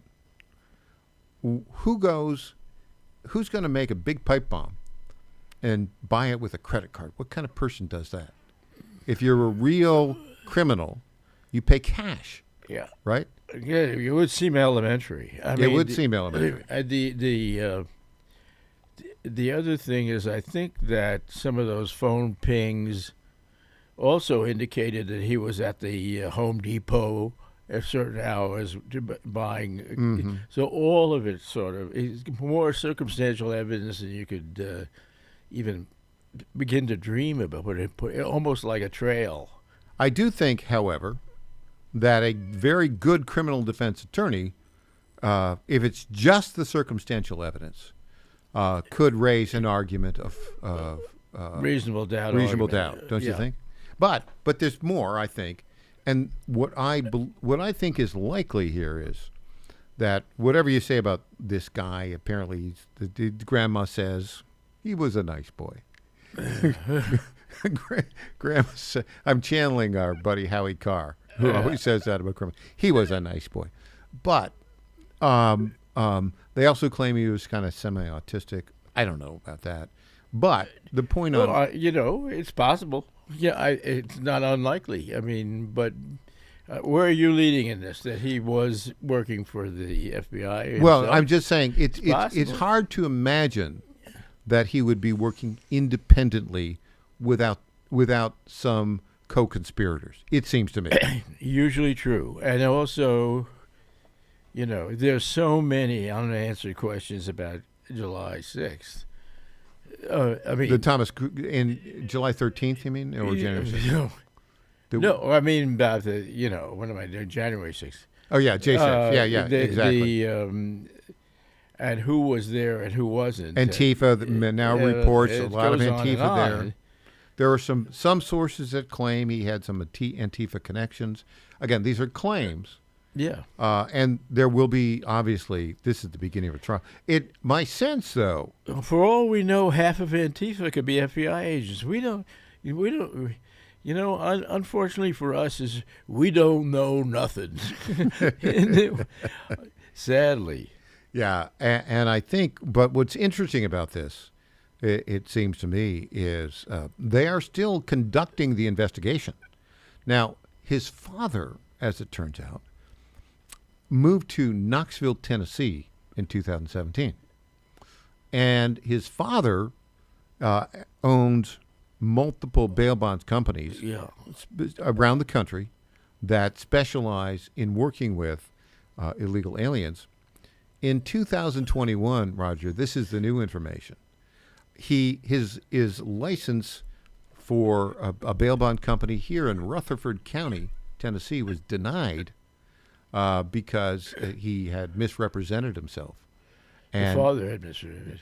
Ben in what Crump, way? Well, I'll tell you in just a second. Ben Crump, then the famous civil rights attorney, took on his case in 21 and claimed that it had been he'd been racially profiled. I know, that's a shock. Well, that case has been adjudicated here in Tennessee. And in April of this year, an appeals court said, no, he was properly denied that license because when he applied, he lied on his application about 2 bankruptcies and tax liens and all that sort of stuff. So that case has come and gone. But the point is, and we've got a clip, I think we've got that clip we can play maybe just in our next segment, of the father in the press conference here, I think in Rutherford County, saying, I've been wronged. Mm-hmm. So we'll have that. And, Roger, when we come back, also the bigger question is, well, the FBI has had all this information for 4 years. 4.5 years.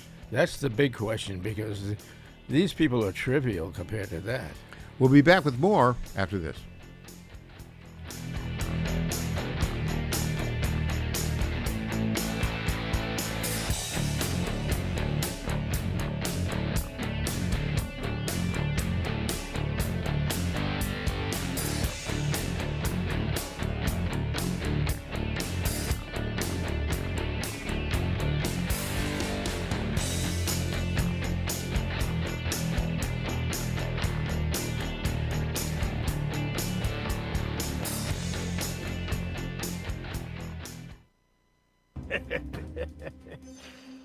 Get in. We're stealing homes. We're not like those other home criminals that steal your stuff. We steal your hard-earned home equity. We find your property online from the public record. Got it. Create a deed transfer that makes us the homeowners. Got it. Then borrow tons of cash against your equity, and you won't know till the foreclosure notice hits months later. Just go to HometitleLock.com/Godzilla. Protect yourself. Cold weather is here, and it's only getting colder. When you want instant whole room warmth, you go with Eden Pure, a trusted name for years on my show. Now they've done it again with the Eden Pure Gen 40 Plus infrared heater. This powerful compact unit gives you fast, even heat you can feel in seconds. Infrared heat warms you directly, not just the air around you, and it doesn't dry out the air. It's quiet, compact, and safe with multiple built-in safety shutoffs, and it heats up to 1,000 square feet. Perfect for the living room, bedroom, or office. And right now, Eden Pure is thanking our listeners. The Gen 40 Plus normally sells for $224, but Eden Pure is giving our VIP listeners an additional $50 off, bringing it to just $174. That's right, only $174 for state-of-the-art infrared heater. Now, this is a limited time offer with a strict limit of 3, and supplies are moving fast. So go to EdenPureDeals.com, use promo code Godzilla50. EdenPureDeals.com, promo code Godzilla50. Ponder this, Judgment Day, the day you go before the Lord face to face. For many of us, this day seems like a long way away, and we are told that all of us will be in a better place when we die. What many of us forget is that our God is a God of justice. On Judgment Day, you will stand before the Lord and account for all of your thoughts, words, and actions during your time here on earth. You might be thinking that you're not such a bad dude, you didn't kill anyone, and you went to church every now and then, so you've earned your ticket to heaven. Hold that thought, as the Lord has told us what we need to get through those pearly gates. We must believe in Him, be baptized, follow Him by keeping His commandments, love Him, and love our friends and enemies. It doesn't matter how much knowledge you possess, how many awards or accolades are on your resume, or how much money you have, nor how high you are on the ladder of success. Judgment Day is real, and you are not judged by a jury of your peers. Prepare each day for Judgment Day. I'm Susie Kelly, and I am passionately Catholic.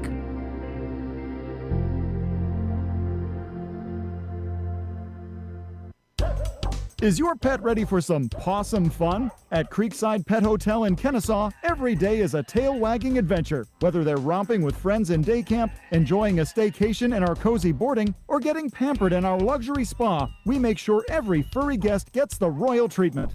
Happy pets, wagging tails, and the best care. What more could they ask for? Book your pet's perfect getaway today at CreeksidePetHotel.com or give us a call at 770-422-4700. My fellow Americans, I was this close, very close, to buying from the lumber yards. These are sick people. But I turned my head at the last second, and I saw a big, beautiful ad for D.T. McCall's. These are highly respected people. If I had not turned my head at the last second, I would have been ripped off at some lumber yard for $200 in hidden charges, and D.T. McCall & Sons are never going to do that. They'd never do that to you. These are great people. I've known them for a long time. They have great deals, and I just have to say, nobody knows deals like I do. D.T. McCall & Sons has locations in Lebanon, Carthage, Lafayette, Cookeville, and Franklin, and they have been family-owned in Middle Tennessee for over 100 years. These are tremendous people. D.T. McCall & Sons. Check out one of their stores today. Impersonator not endorsed by Donald Trump. Welcome back to the Michael Patrick Leahy Show. Now, here's Michael Patrick Leahy. Welcome back. In studio, Roger L. Simon, the very best writer in America. Roger, so I told you that in 2021, the father of the alleged pipe bomber, the father's Brian Cole Sr., the son, Brian Cole Jr. The father came to Tennessee, apparently moved in 2017. He had a bail bond business in Rutherford County, a suburb here of Nashville. Right. And his application was denied, and he sued the district attorney and claimed racial discrimination. Ben Crump, the famous civil rights attorney, was the one who represented him. Here is that news conference right here in Tennessee. Ben Crump and Brian Cole Sr. from 2021. Mr. Brian Cole, the president of Free at Last Bail Bond Company. Mr. Cole. Yes, I've done business all over the United States. I'm in 20 states, and I've never met the opposition that I've met with Zimmerman coming after our company the way he has. He's defamed me. He's called my insurance company. He's, went above and beyond, going to other jurisdictions, defaming me and Mr. Holmes. I've never seen this before, and we hope that the Department of Justice can come in and do a brief investigation, because what we see and what we've seen is a lot of questionable acts that Mr. Zimmerman has demonstrated towards minority-owned companies. So please, I just hope they would come in and investigate and look at his actions on what he's done towards, minority-owned companies. So, interesting. What's your reaction to that? I think something going on beneath the surface of all this, and I don't know what it is, but, if this man was defending illegal aliens, and that's his big métier, for a bail bondsman, that's a real high-risk occupation, to say the least. Yeah. Those are the first people who have real motivation to flee and get out of the country. And in fact, they've been welcome to leave lately. And so I wouldn't be in that business for a second.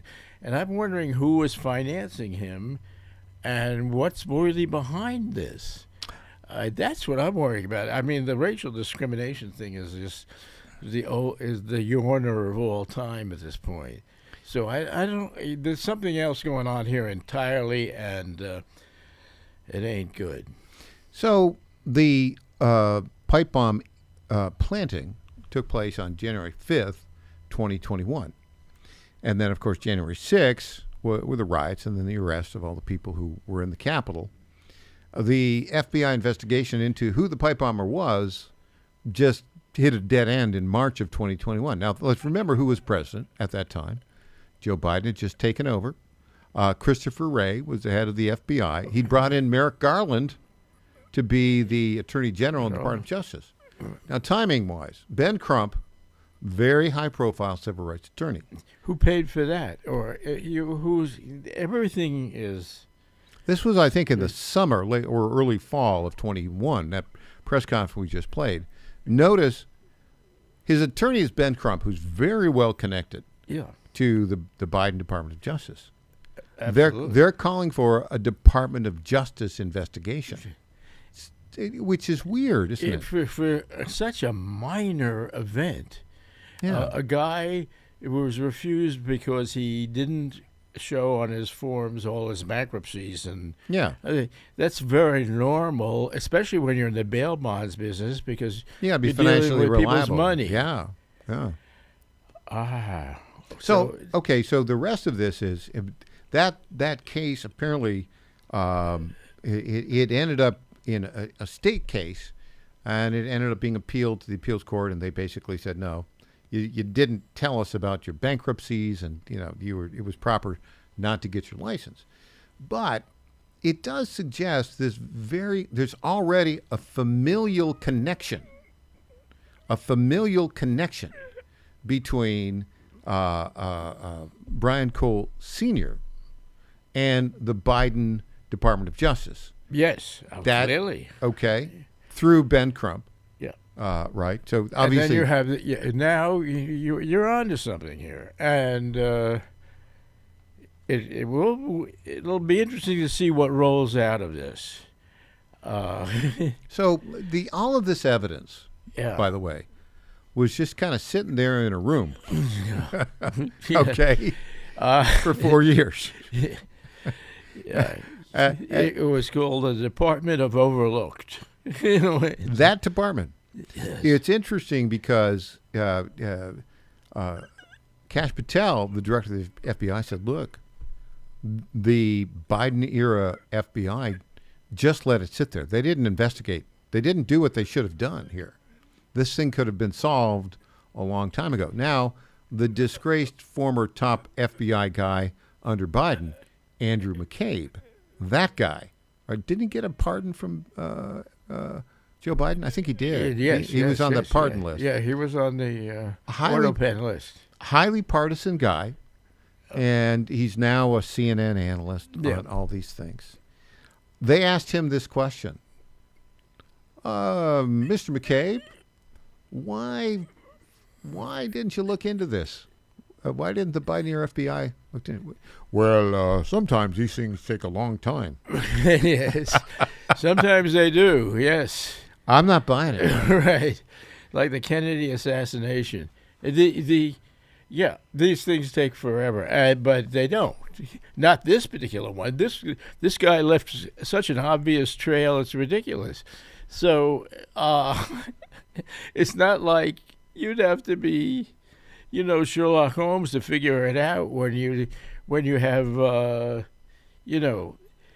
Also, they talked about AI being involved in this investigation. I don't think you even need that, but I imagine with AI, you could draw together almost instantaneously all this information. I have an interesting story here.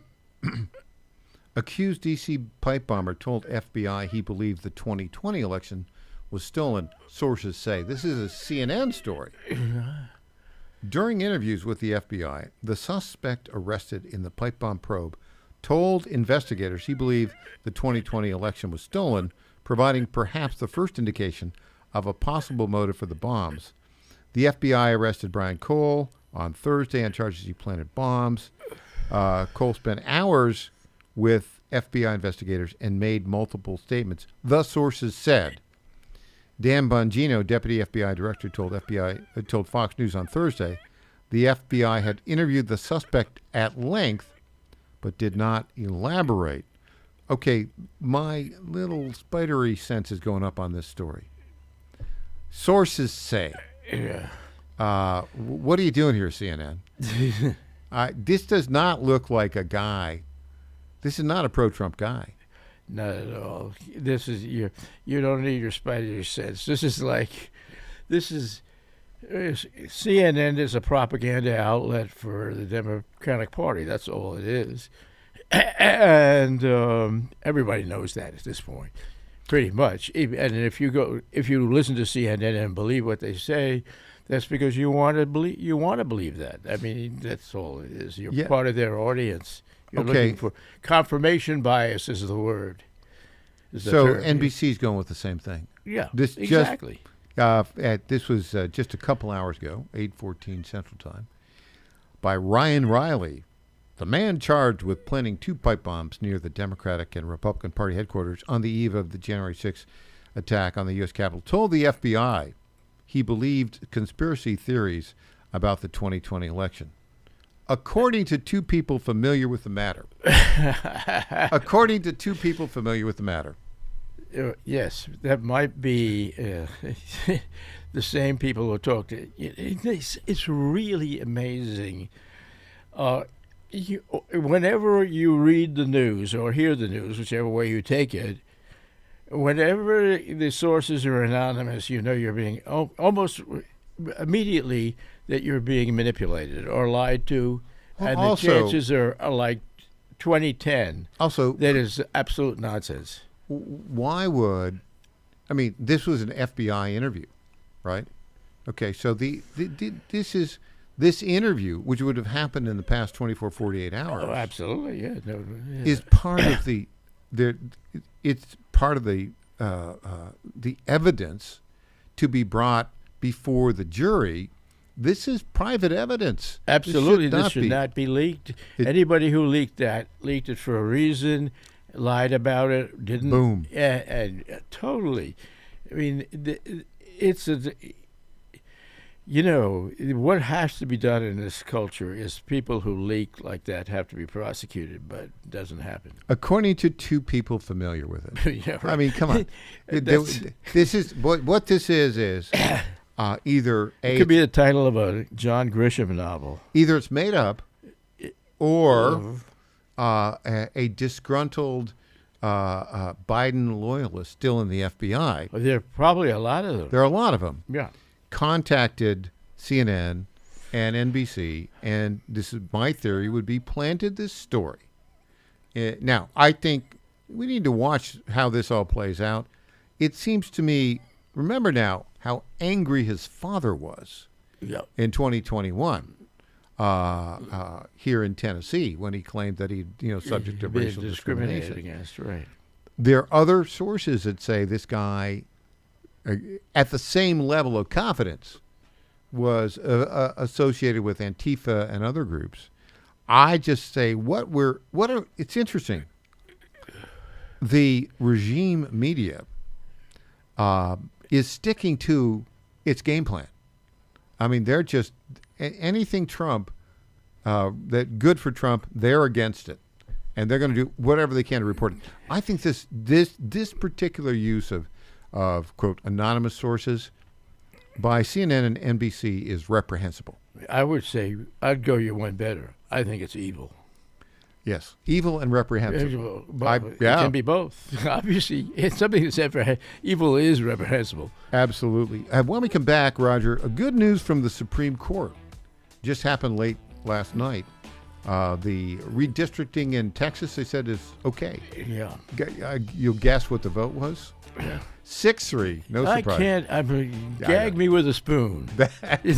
Back after this.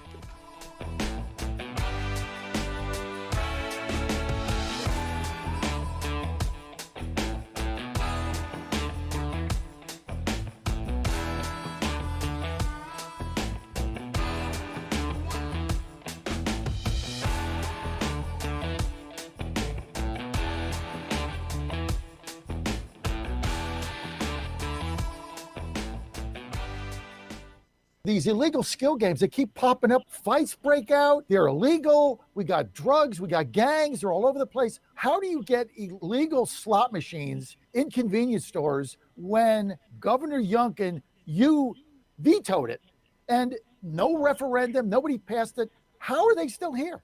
At the end of the day, it is local Commonwealth's attorneys that have to bring the cases against the establishments and to get them out. And so, yes, I vetoed bills. The high court has said that they can't be there. And on top of that, our attorney general has done a full investigation. And we go back to our Commonwealth's attorneys in so many jurisdictions refuse to enforce the law. That's the bottom line. They protect the criminals at the expense of the victims. And that's why, again, elections matter. We have got to elect prosecutors who will put people in jail. This ad paid for by Churchill Downs. The math is simple. Every dollar we waste on unnecessary federal supervision is a dollar we can't use to fight violent crime. The Safer Supervision Act cuts bureaucratic waste and frees up law enforcement resources to protect families from serious threats. Law enforcement officers across the country and Republicans in Congress agree this is a smarter way to improve public safety. Stop the waste, protect our communities, fix federal supervision. Visit safersupervision.com to help. Paid for by the Reform Action Fund. The Cats and Cosby Show. It's the top news of the day. John Catsimatidis and Rita Cosby tackle today's biggest issues with a New York state of mind.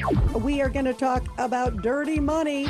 This is a total failure of the media, the journalists, and the Democratic Party. Treat yourself to a bite of the apple. It's a common sense recap of the big stories. Cats and Cosby, weekdays 5 Eastern, 4 Central on the stations of the John Fredericks Media Network. And those are the big headlines of the day. This is Crom Carmichael, CEO of Solti. We got a wonderful email from one of our customers up east named Joe, and here's what he had to say. I started taking Solti almost out of desperation with little hope because I was resigned to the futility that although I was up to taking 2 statins a day, high cholesterol was something I just had to learn to live with. In fact, when I turned 60, after taking a stress cardio test, my doctor called me on a Saturday, which of course is never a good sign, and told me that I was clogged more than 95% of the people my age. I had an angioplasty and a stent procedure done at that time. Today, my stubborn triglycerides are only 1/3 of what they had been before starting taking Solti. My prescription statin dosage has shrunk from 60 milligrams to only 10 milligrams a day. My primary care doctor that I have had for many years still can't believe the results, and neither can I. Thank you, Solti, for providing such a wonderful product. And folks, I want to invite you to take care of your heart also by going to GodzillaHeart.com. That's GodzillaHeart.com. Use the code Godzilla at checkout, and you'll get a 50% discount on your initial shipment. Thanks so much. Hey there, it's Lenny McGill, founder and CEO of GlockStore.com. For over 30 years, I've supported our Second Amendment rights with GlockStore.com, the world's #1 source for Glock handguns, parts, and accessories. I also support accurate, unbiased journalism like The Michael Patrick Leahy Show. His team broke the Kilmar Abrego Garcia traffic stop and was the first to obtain that video. Independent journalism at its finest. Visit us at GlockStore.com, listen to Michael Patrick Leahy, and make America great again. This is State Senator Mark Pouty. Government is limited to what it is supposed to do. One of the things that is critical that we're supposed to be working on is transportation. Here in Middle Tennessee, our roads need more help. As your state senator, we are focused on getting more money reoccurring without a new tax increase for our roads here in Tennessee. This is State Senator Mark Pouty. Paid for by Campaign for Mark Pouty, Christina Hibden, Treasurer. Welcome back to the Michael Patrick Leahy Show. Now, here's Michael Patrick Leahy. Welcome back to the Michael Patrick Leahy Show. Roger, big news yesterday as the Supreme Court decided and allowed Texas to use a redistricting map that was politically gerrymandered. By the way, political gerrymandering is okay, but racial discrimination is not. Well, true enough. Political gerrymandering is okay. It goes on in every state in the United States. Yeah, and it's legal to political. It's totally legal. Yeah. Is it nice? Is it what should be? No.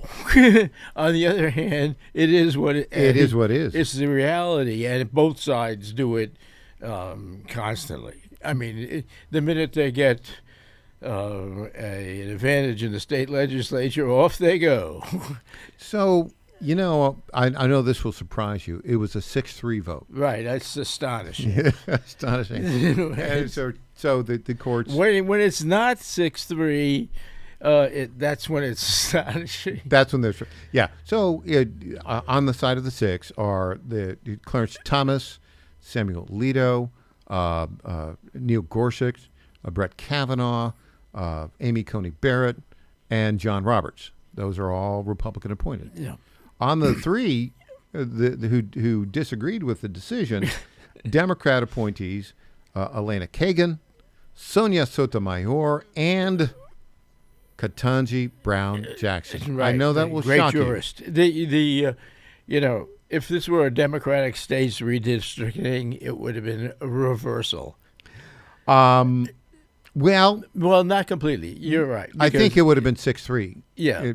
Because, no, I think it would have been 9-0. Yeah, exactly. Yeah, I agree with you. That's the point. Because the Democrats would have said, "Oh yeah, that's okay." Yeah. Yeah. On the exactly. This is from SCOTUS blog. You probably read SCOTUS blog, don't you? It's been out there and reports in real time. Yeah. Amy Howe is a very good reporter on this. Yeah, no, it's very interesting. Kind of center left, but still, sticks to the facts. The court's 5-paragraph order indicated that, quote, Texas is likely to succeed on the merits of its claim that the district court committed at least 2 errors. Moreover, it added the lower court, quote, improperly inserted itself into an active primary campaign, causing much confusion and upsetting the delicate federal-state balance in elections. I think it's absolutely true. Yeah, no, it sounds accurate. So here's the rest of the story.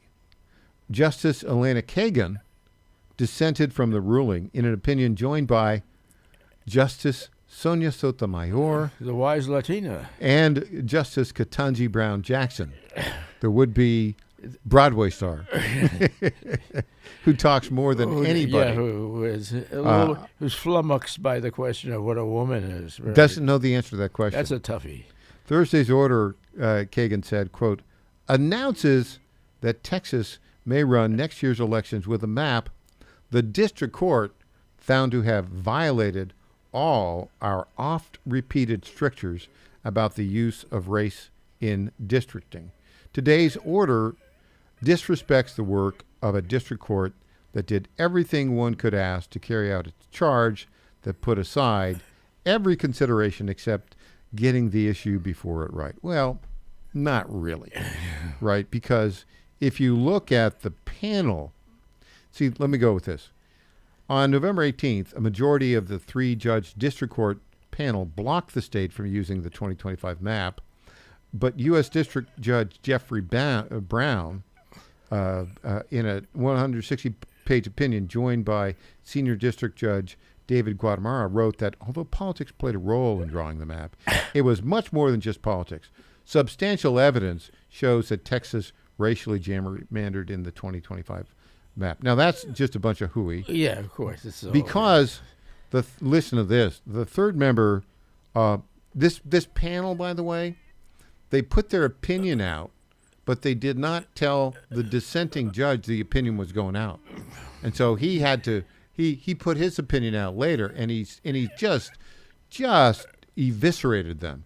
The third member of the 3 district court judge panel, Judge Jerry Smith of the Circuit Court of Appeals for the 5th Circuit, wrote a 104-page dissent in which he said that Brown had not given him a chance to respond to the majority's opinion. Smith called Brown's conduct, quote, the most outrageous by a judge that I have ever encountered in a case in which I have been involved. Here's a question that comes out of all of this. Are judges now the most political people in our country? At the district court level, yes. I think not just there. You start to go up the line, and it's still any judge who was appointed by Barack Obama or Joe Biden, be it a federal district court judge, an appeals court judge, or a Supreme Court judge, is an absolute partisan hack who does not care one whit about the rule of law. 30 seconds to close out the show. I think that's 100% true, but it's probably 40% true of the other side. Good point. I mean, Rogers L. Simon, it is a delight to have you here today. Thanks so much for joining us. My pleasure as always. Up next, we'll be joined by Luke Rosiak of the Daily Wire. He's the one who broke all this story about the bail bonds company and the Tennessee lawsuit. Back after this. Okay.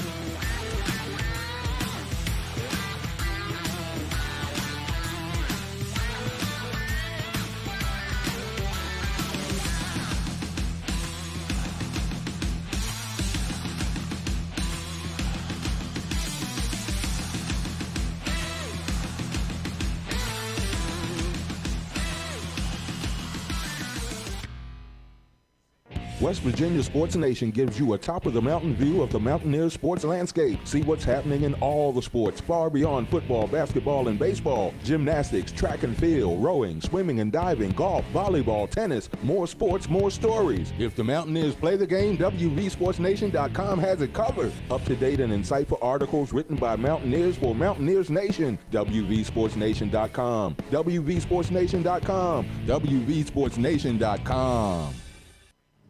Ready to turn your idle equipment into cash? Purple Wave Auction is your solution.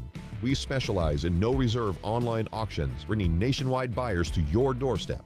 From excavators to dozers, we'll market your assets to a vast audience of eager buyers. No hauling required. We photograph and list your equipment where it sits. Experience our transparent and simple process with expert support. Join successful sellers who trust Purple Wave. Visit purplewave.com today to learn how easy selling can be. It's the top news of the day. John Catsimatidis and Rita Cosby tackle today's biggest issues with a New York state of mind. We are going to talk about dirty money. This is a total failure of the media, the journalists, and the Democratic Party. Treat yourself to a bite of the apple. It's a common sense recap of the big stories. Cats and Cosby, weekdays 5 Eastern, 4 Central on the stations of the John Fredericks Media Network. And those are the big headlines of the day.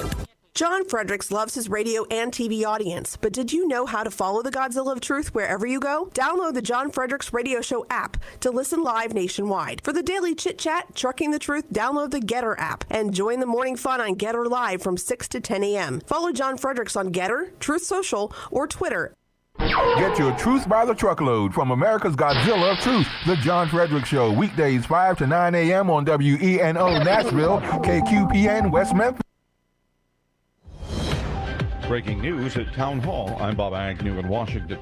A federal vaccine advisory committee on Thursday voted to delay a decision on whether newborns should still get the hepatitis B vaccine on the day they're born. Dr. William Schaffner is with Vanderbilt University Medical Center. The reasons that they have stated several times is that there are indeed a lot of new parents who really don't understand this issue and have not received sufficient informed consent and are rather taken aback that their newborn baby is getting an injection with a vaccine. The Advisory Committee on Immunization Practices meeting in Atlanta voted to delay the decision until the end of the week after committee members voiced confusion about the voting language. House Republicans are increasingly airing their grievances about some of the party leadership. With Republicans holding on to a slim majority, House Speaker Mike Johnson already has a difficult job. To make matters worse, his fellow GOP lawmakers are venting their frustrations in public. Over the past week, a member of Johnson's own leadership team openly accused him of lying. Rank-and-file Republicans acted unilaterally to force votes, and a leadership-backed bill failed. Johnson told reporters that getting upset is part of the process, but he's urging Republicans to share their concerns privately with him, not on social media. Greg Clugston, Washington. The Supreme Court has allowed Texas to use its newly drawn congressional map for the 2026 elections, giving Republicans a chance to gain up to 5 House seats in the process. Netflix has agreed to buy Warner Brothers Discovery's film and TV studios at HBO Max in a deal worth about $82.7 billion. The merger would unite Netflix's global streaming reach with Warner's iconic franchises like Harry Potter, Game of Thrones, and DC Comics, pending regulatory approval. More of these stories at townhall.com.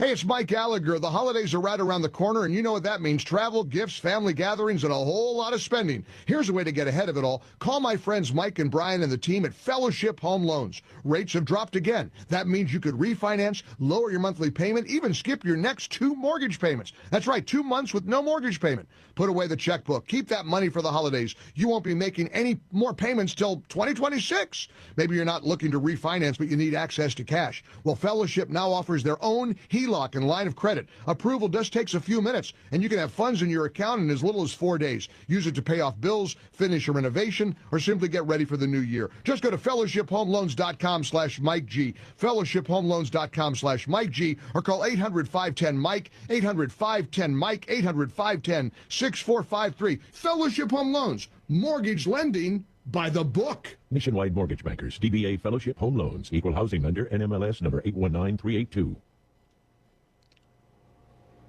Here's Rich Thomason with the Midday Wall Street Business Report. The cost of borrowing for a home declines again. Mortgage rates head lower. Mortgage buyer Freddie Mac says the average rate on a 30-year mortgage fell this week to 6.19%. This is the second straight drop after 3 straight increases. The average rate is now at its lowest level since the last week of October and near its low point for the year. When mortgage rates decline, they give homebuyers more purchasing power. Several housing economists are forecasting that the average rate on a 30-year mortgage will remain slightly above 6% next year. I'm Alex Vega. Netflix has struck a deal with Warner Brothers Discovery to buy the legacy Hollywood giant studio and streaming business for $72 billion. Dollar General stock rallied after reporting a better than expected profit. Kroger dropped after reporting weaker revenue than expected. I'm Rich Thomason. You'll find breaking news and analysis at townhall.com. Police have made a quick arrest in a deadly casino shooting near Washington. Police have arrested 22-year-old Benjamin Williams, who they say viciously murdered 23-year-old Darnell Hawkins Jr. as Hawkins was ordering food at the MGM National Harbor Casino Food Court in Oxon Hill, Maryland, Wednesday. Police say it was a targeted shooting. The arrest came quickly because, like all casinos, there was extensive surveillance video that captured all of it. That's Bill Alexander reporting. Russia is calling a halt to Apple's FaceTime. Russian authorities say they've imposed restrictions on Apple's video calling service FaceTime, alleging it was being used for organizing what it called terrorist activities. Thursday's announcement marks another step in Russia's ongoing effort to control internet and online communications. Access to YouTube also was disrupted. Keith Peters, Washington. You'll find more on these stories at townhall.com. From Washington, It's the Michael Patrick Leahy Show, broadcasting live from downtown Nashville. Now, here's Michael Patrick Leahy. Welcome back. We are joined on our newsmaker line by one of the country's greatest investigative reporters, my friend and fellow Dow Prize winner, Luke Rosiak with the Daily Wire. Good morning, Luke. Hey, thanks for having me. So, you broke another story last night. I saw this and I said, oh, you've got to be kidding me. So, Brian Cole Jr., who is has been arrested as the alleged J5, J6 pipe bomber. His father has an interesting business and has an interesting litigation track record. Tell us how you found this. Well, the affidavit, the charging documents say that Brian Cole Jr. worked for a bail bond company. It's a family business. It goes by various names, including Statewide. And Statewide basically is a bail bond service for illegal immigrants. It gets them out of jail. The whole website is, if you're an illegal immigrant, call us and pay us some money and we'll get you out of the ICE facility. And it actually sued the Trump administration's Department of Homeland Security over immigration policy, basically complaining that it had trusted all these illegal immigrants who never showed up for court, and now this company owed millions of dollars because they jumped bail. But of course, that was Trump's fault. Who would have thunk it? An illegal alien doesn't show up for a court hearing after you paid for their bond. I'm shocked. So, yeah, they wound up suing and taking it all the way to the D.C. Court of Appeals, who ruled against them, and that was in November of 2020. And so it was a couple weeks after that Brian Cole Jr. allegedly planted those pipe bombs at the DNC and RNC. Okay, so, but how did you make that connection from the affidavit so quickly to learn the details of the father's business, bail bond business, which Brian Cole Jr. has been employed? Public records showed that the family moved from outside of D.C. where I am, or at least the father, I believe, moved from outside of D.C. where I am, down to Tennessee, where you are, around 2017. And I saw that there was some court papers in Tennessee. There was a dispute where this local prosecutor in Rutherford County was raising concerns about the bail bond business being operated by somebody that was unethical. The father had lied about having bankruptcies and things like that, which are all kind of pretty important when you are basically putting criminals in charge of, you're basically putting these bondsmen in charge of criminals. And so he said that the prosecutors were going after him because he's black. And he had a press conference with Benjamin Crump, the left-wing attorney that was hired by Trayvon Martin's family and a lot of these other cases to basically call everybody racist.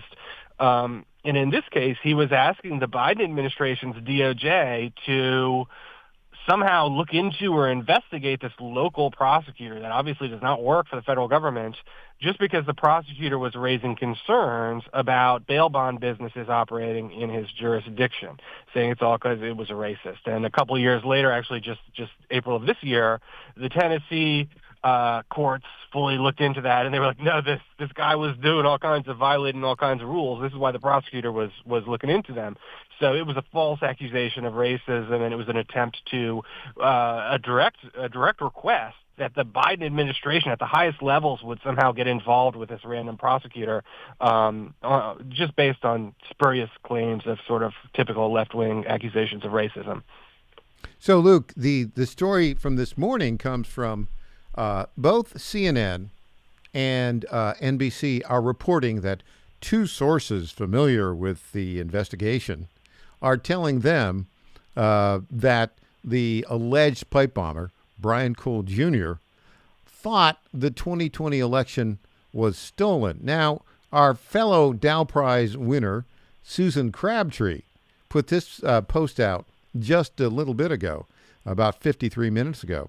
Really? The suspected pipe bomber whose father owned a bail bonds company that tried to get illegal immigrants out of ICE facilities and sued Trump's Homeland Security Department was a MAGA right-winger? This reeks of the Biden FBI's Thomas Crook lies.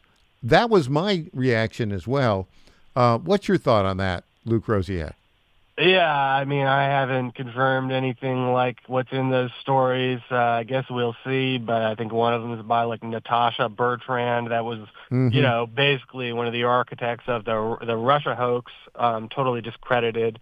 So yeah, we will see. It's pretty hard to find a Republican in this area outside of D.C. as it is, and then you look at a young person and a black person, and it starts getting more and more. It would be out of the ordinary. But yeah, I mean, the whole thing is weird. The pipe bombs were planted at the DNC and the RNC. So the politics of this thing were always pretty ambiguous. I mean, I think that one question is why the FBI didn't get this guy sooner. When you look at the affidavit, his cell phone was pinging the towers in that area of Capitol Hill that night, which was a relatively quiet night. It was cold. It was during COVID. And there's a lot of cell phones in that area, but the people live there. So once you exclude the Capitol Hill residents, there's not that many people. And so I don't know what this guy's politics will turn out to be. I'm kind of skeptical of that. But I think that the prosecutors also, let's just speculate a little bit here. If they did if they did see that there's a young black guy working for an illegal immigrant bail company in town, they might have made some suppositions about his motives and decided to decline to further investigate. I don't want to get conspiratorial, but we do have to ask, I think, why and this is something Dan Bongino said multiple times yesterday, is this didn't come from a new lead. It wasn't like there was some breakthrough. This was kind of sitting right in front of him the whole time. So yeah, there's definitely some questions to be asked about why, if you had his cell phone data from the beginning, and yes, it was, then coupled later with credit card purchases, but also like his vehicle, a license plate reader got him. There were some basic things that should have made him within the pool of suspects pretty early on. Very strong circumstantial evidence that has been around for, I don't know, since 2021. And the FBI, until Dan Bongino put a new team on the evidence, really did nothing with it. That seems very, very shady to me in terms of the Biden-era FBI. Yes, certainly. This is 5 years later. It is pretty remarkable that they were able to solve this case at all, but yes, I don't know why, with all the resources that they were using, cell phone data to locate all the grannies for trespassing, the same technology didn't locate this guy. But certainly a sort of an ironic turn that this is a company, a pro-illegal immigrant, race-baiting, left-wing black family business, and the whole thing was used to portray Trump supporters as violent. The thing that has always bothered me about this is Kamala Harris was at the DNC that day. She was 20 feet from the bomb, and she didn't say anything about it. They actually falsely said in court papers that she was at the Capitol because they wanted to make it worse for the trespassers there. And they were like, you could have killed the vice president. That was false. She was at the DNC, and she concealed that. So I don't know why Kamala Harris didn't kind of shout it from the rooftops that the evil MAGA people tried to assassinate her. I mean, she's someone who likes to play victim. And even after Trump suffered an assassination attempt, she could have said, well, it's a both sides issue. It happened to me too. But Kamala Harris never mentioned that she almost, could have died from this pipe bomb. So that raises some even more questions about were the left, why were the left so reluctant to call attention to what was, by all accounts, the worst element of January 6th? Luke Rosiak, great reporting as always. Come back again, and there's going to be more. Whatever breaks, come back and tell us what the deal is on that. Luke Rosiak, thanks for joining us today. Thank you, Michael. All right, the great Luke Rosiak with the Daily Wire. We'll have more when we get back. I'm Michael Patrick Leahy.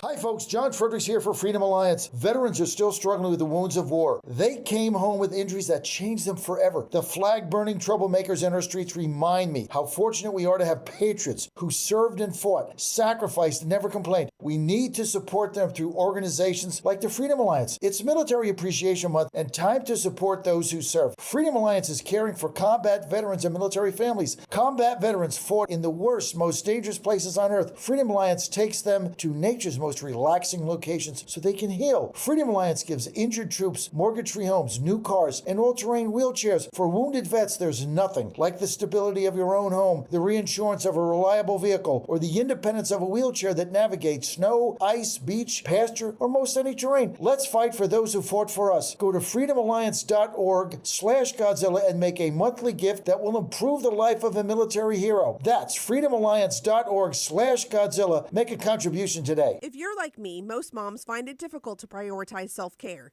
Hi, it's Colleen, Program Director at the John Fredericks Media Network. With the demands of programming 13 radio stations, it's easy to forget about the things I should do for myself daily. And that's why I started with our company's Women's Challenge with Native Path Collagen Peptides. It's affordable and convenient care in just one scoop a day.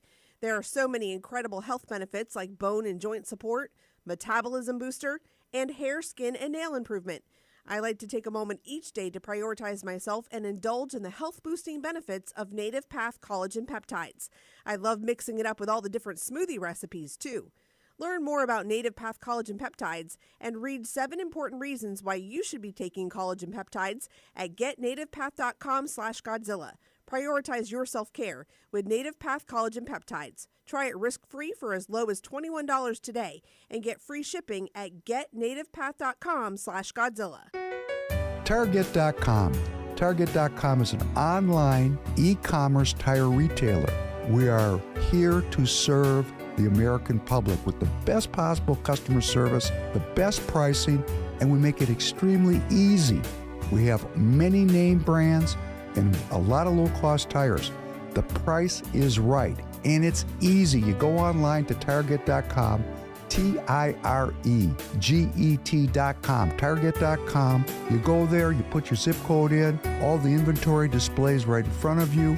You can call in for help if you want to. We'll help you get the tire that you need. But we will take the tires you buy and at no extra charge deliver them to the dealer right by your house where they will be installed at the market price. It's easy.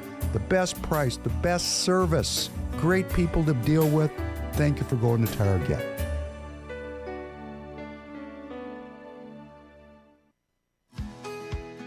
Hey, this is State Senator Mark Pody. I am so proud to be representing Wilson County and a part of Davidson County. We are one of the fastest growing areas in the entire nation. Here in Middle Tennessee, we've got to make sure that our infrastructure is keeping up. Government is not supposed to take care of every situation and every problem that comes along. One of the things government is supposed to do is to make sure we have solid infrastructure, including our roads. And if you're sitting in traffic, you know exactly what I'm talking about. Our roads need help right now. We need to have reoccurring money coming in at no new taxes coming into Tennessee. We can do that. It's time that we sit out and make sure our roads and our infrastructure is in shape right now. I am vice chairman of the Transportation Committee right now, and I'm focused on helping us with our infrastructure. This is State Senator Mark Pody. Paid for by Campaign for Mark Pody, Christina Hibden, Treasurer. Welcome back to the Michael Patrick Leahy Show. Now, here's Michael Patrick Leahy. And welcome back to the Michael Patrick Leahy Show. Okay, in this segment, we're going to talk more about the arrest of the alleged J5, J6 pipe bomber. Arrested yesterday. His name is Brian Cole Jr. He works for his father's bail bond company, which specializes, and wait for it, providing bail bond services to illegal aliens, who, by the way, have a high rate of skipping out of town on the bail bonds. Who would have thought that? All right, let's go right now to Jake Tappert. Remember Jake for CNN? Remember Jake promised that he would come on our show and interview about his big book about, Joe Biden. He was not really all there cognitively, but we didn't report it at the time. Yeah, Jake told me he would be on our show. When the phone didn't ring, we knew it was Jake Tappert. Here is Jake describing the demographic details of the J5, J6 alleged bomber who was arrested yesterday, Brian Cole Jr. Capitol attack. Brian Cole Jr., a 30-year-old white man from the D.C. suburbs, is charged with transporting an explosive device in interstate commerce and with malicious destruction by means of explosion. CNN observed local and federal law enforcement outside his home in Woodbridge, Virginia this morning. Okay, so, Jake, we put in Brian Cole Jr.'s picture up as you were describing him as a 30-year-old white man. Jake, Brian Cole Jr. is a black man. You missed it. You missed it. Well, he's not the only one to miss it in the regime media. You know, it's interesting. The regime media is behaving like the regime media. In other words, they're misrepresenting and all sorts of things.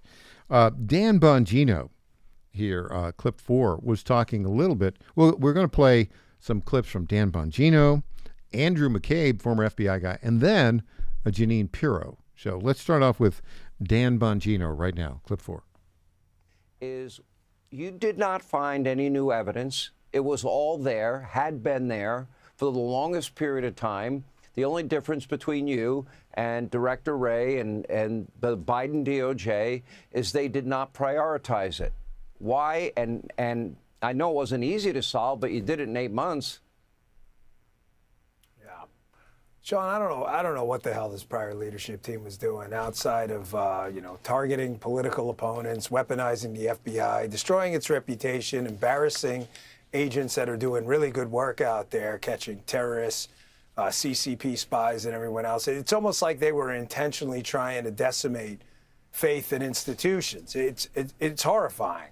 I don't know what they were doing. I can tell you what happened, though, when we got there, the director and I. My first meeting, I swore in, and I kid you not, probably 15 minutes later, and the people who are in the meeting know, I said, when I get in there, I want a full brief on this pipe bomber case on day one.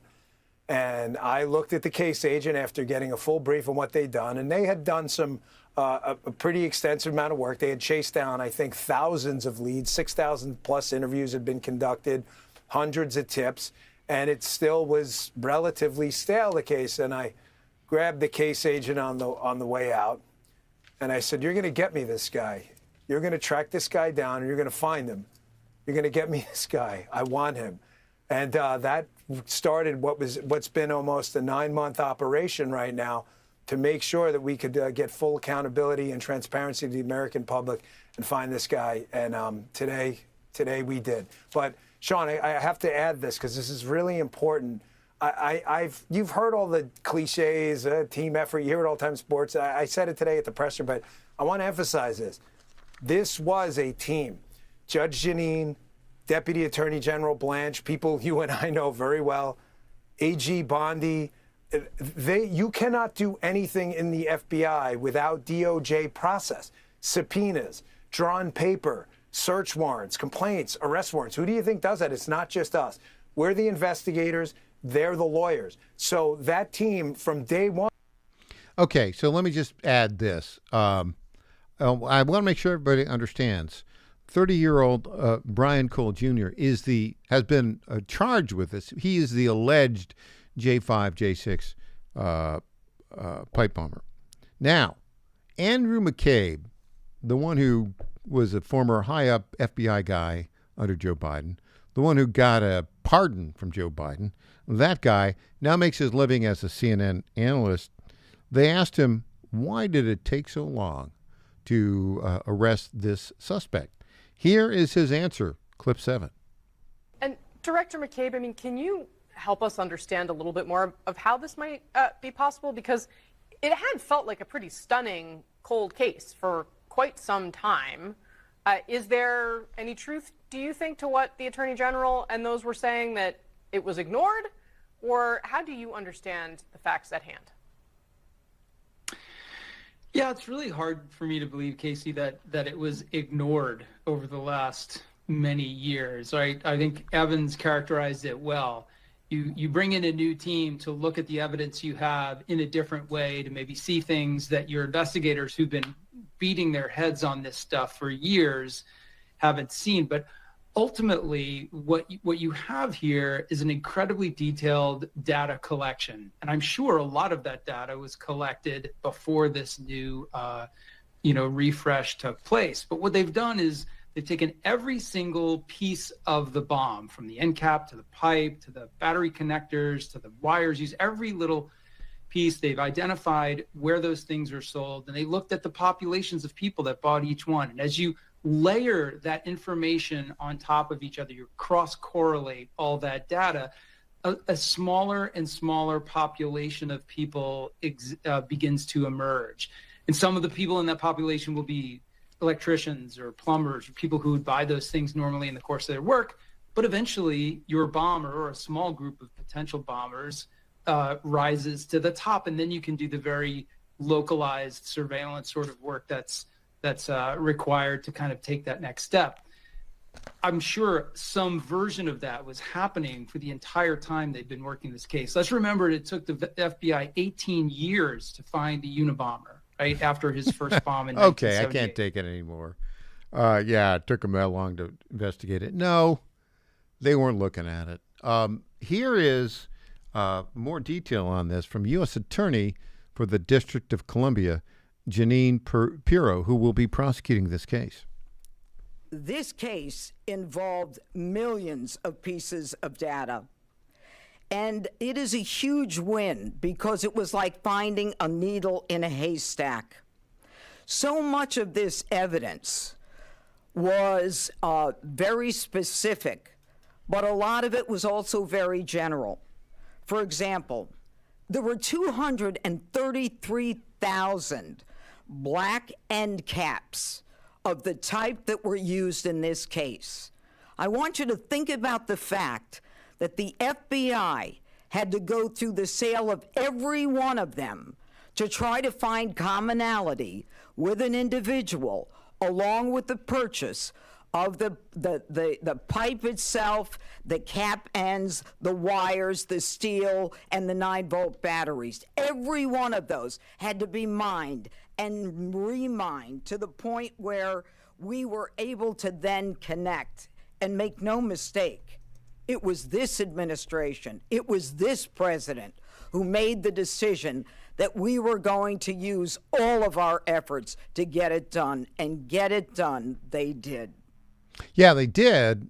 And now the prosecution will begin. It's interesting to see how this is going to play out in terms of the prosecution.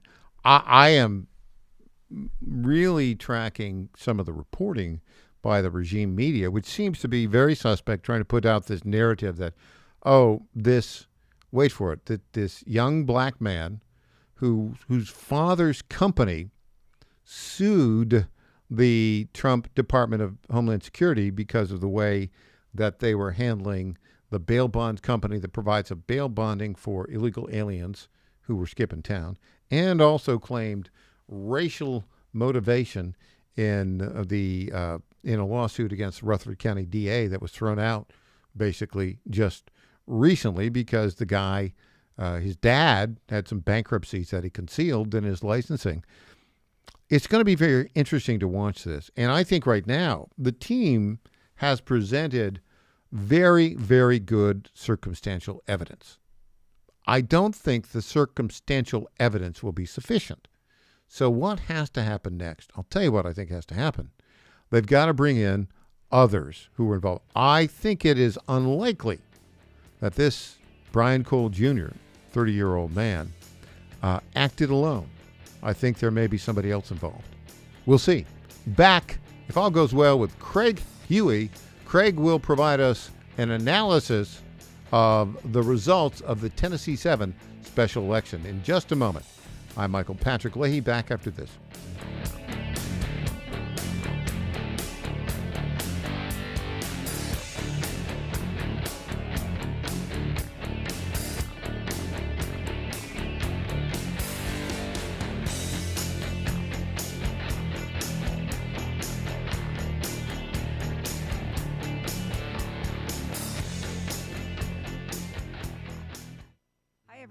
EJ Haast here, founder of the Digital Footprint Management Agency and frequent guest on the Michael Patrick Leahy Show, here to tell you about GetFoundEverywhere.com. Customers are searching for your business everywhere: Google, Apple Maps, TikTok, and new AI platforms like ChatGPT and Gemini, which is a total disruptor. Traditional search engine optimization isn't dead, but it is on life support. Old tactics don't work anymore. So how can you make your business stand out? GetFoundEverywhere.com makes your business pop on over 50 search, map, review, and AI-driven platforms. With one easy dashboard, manage business profiles, social media accounts, direct messages, even texts and reviews. GetFoundEverywhere.com is affordable, boosts your visibility, and gets your business more customers. It's time to step up your game the easy way. Save time, save money, and get more customers with GetFoundEverywhere.com. This is State Senator Mark Pody. Government is limited to what it is supposed to do. One of the things that is critical that we're supposed to be working on is transportation. Here in Middle Tennessee, our roads need more help.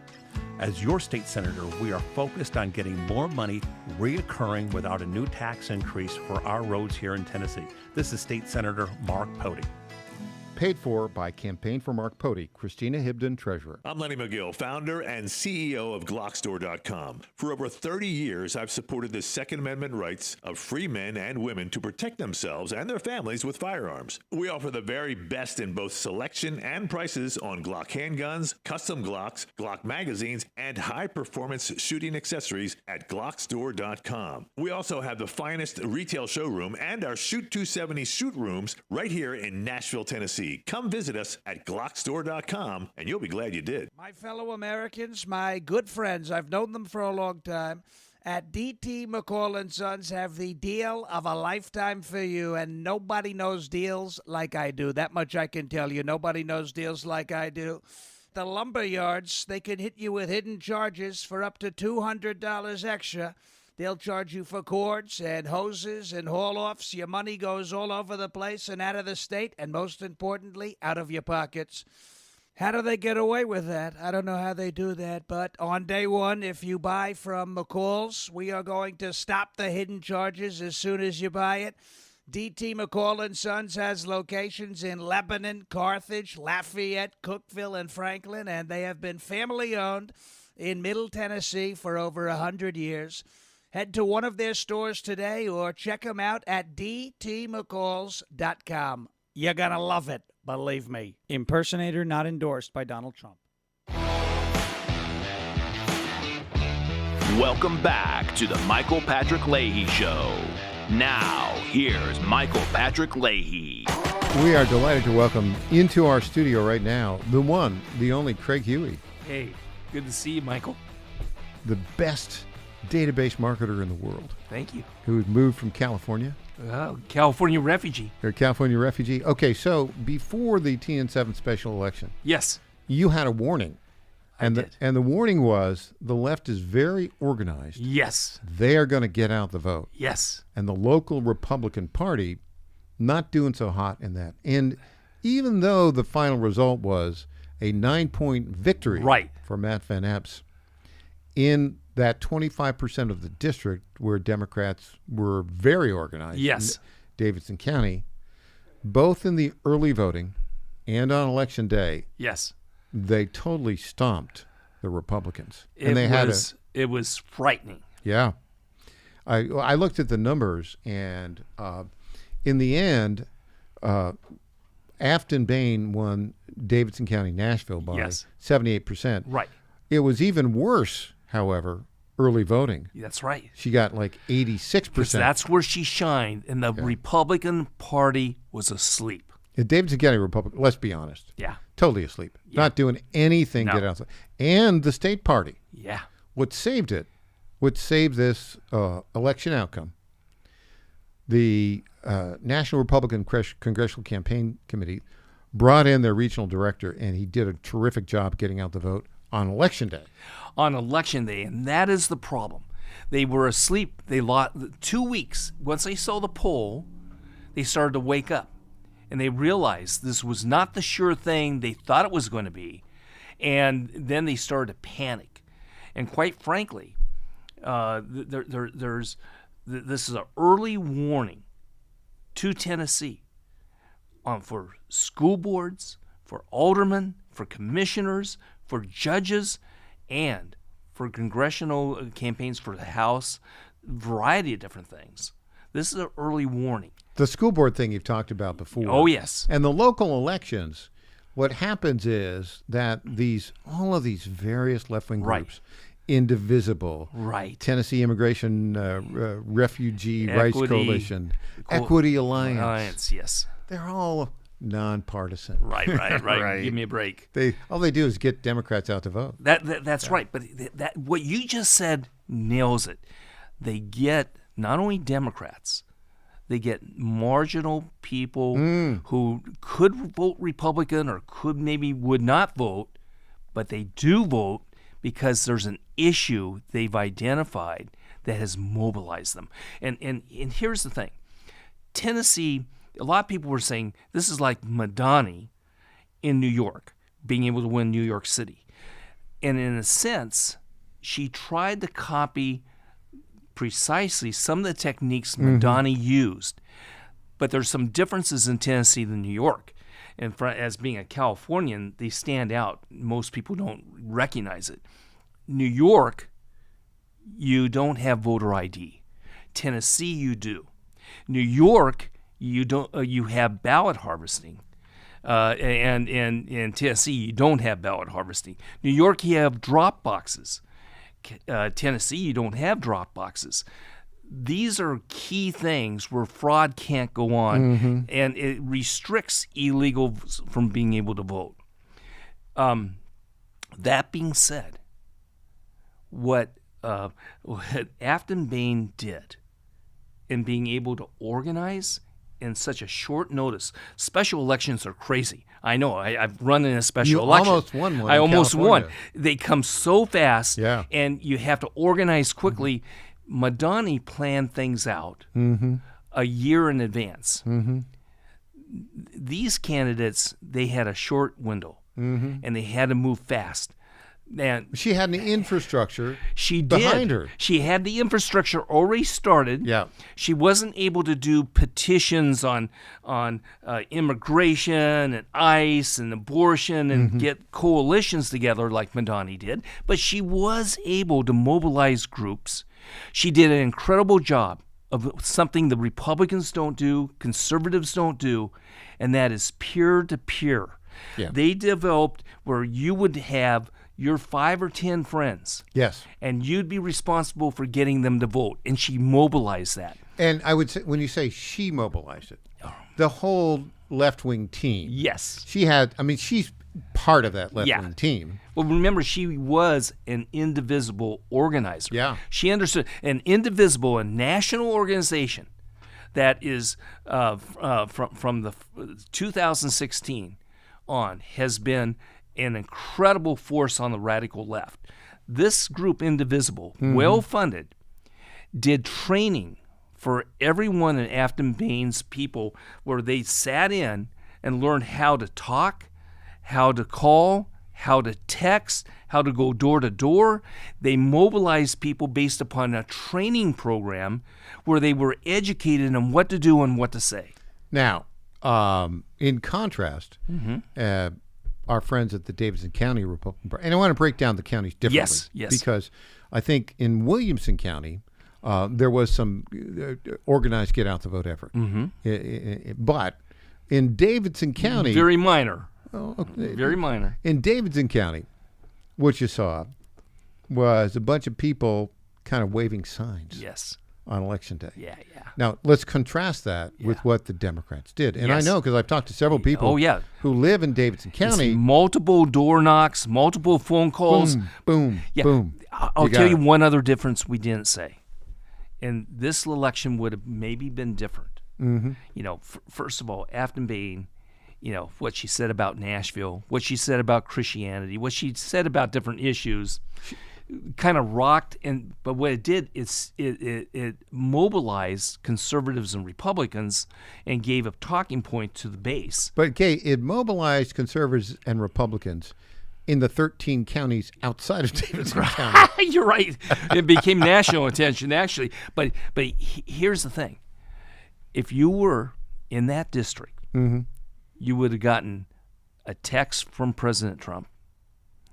You would have gotten the telephone town hall where you get this phone call. President Trump has an important message, you know, and Trump's on there talking about the election.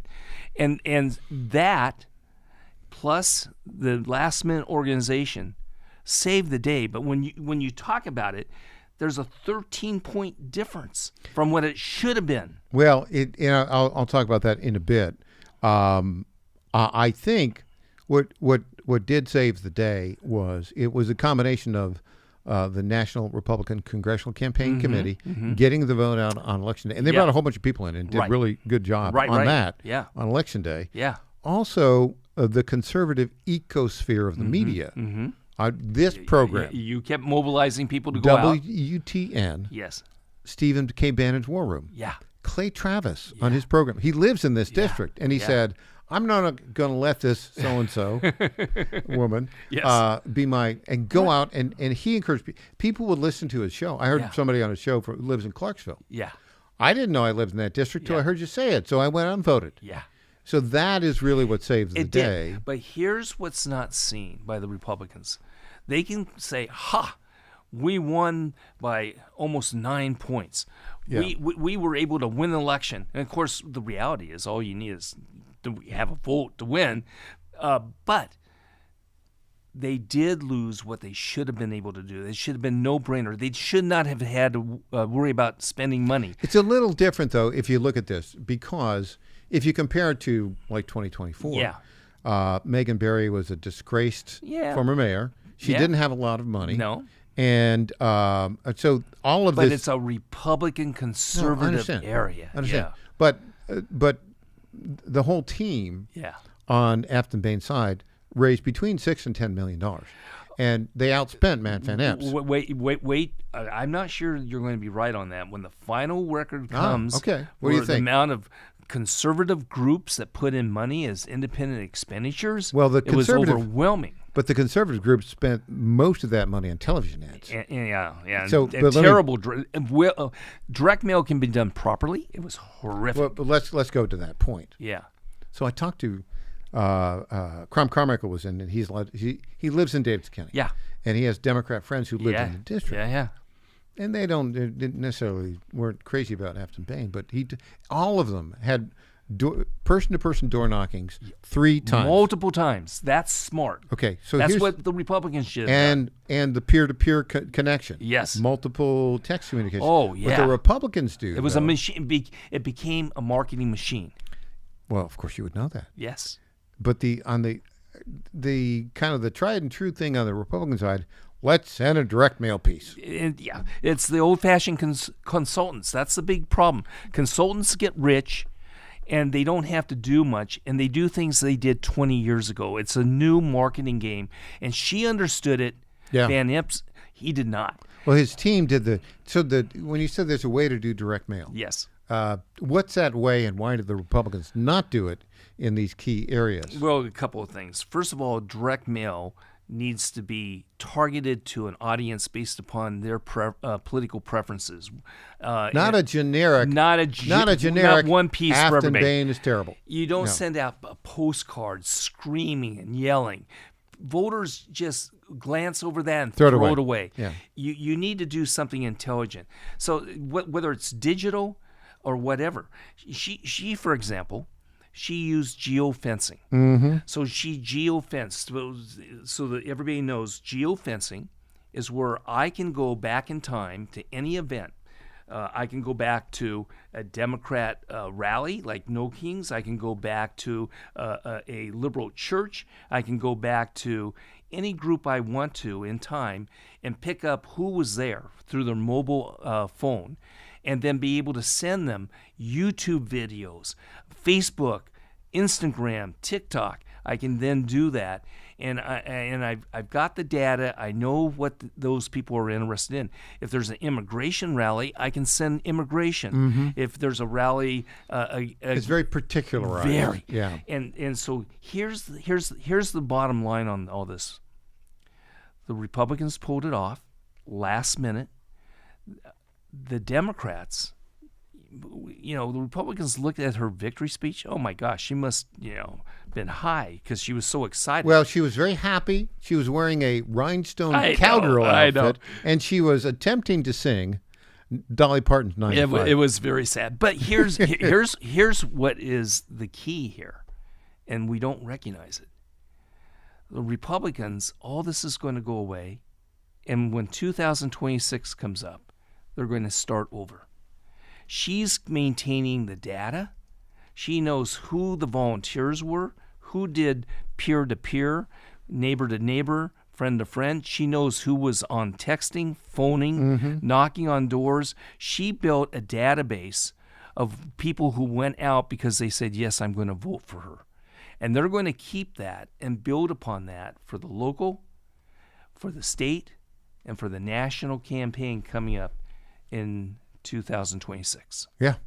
It'd be interesting to see how it turns out. Yeah. They're not giving up on the bad side, are they? They are not, but they feel, even though they lost, they gained knowledge for the future. And on that note, can you stick around? Sure. Because we've got a little news potpourri. Oh, okay. Back good. after this. Great.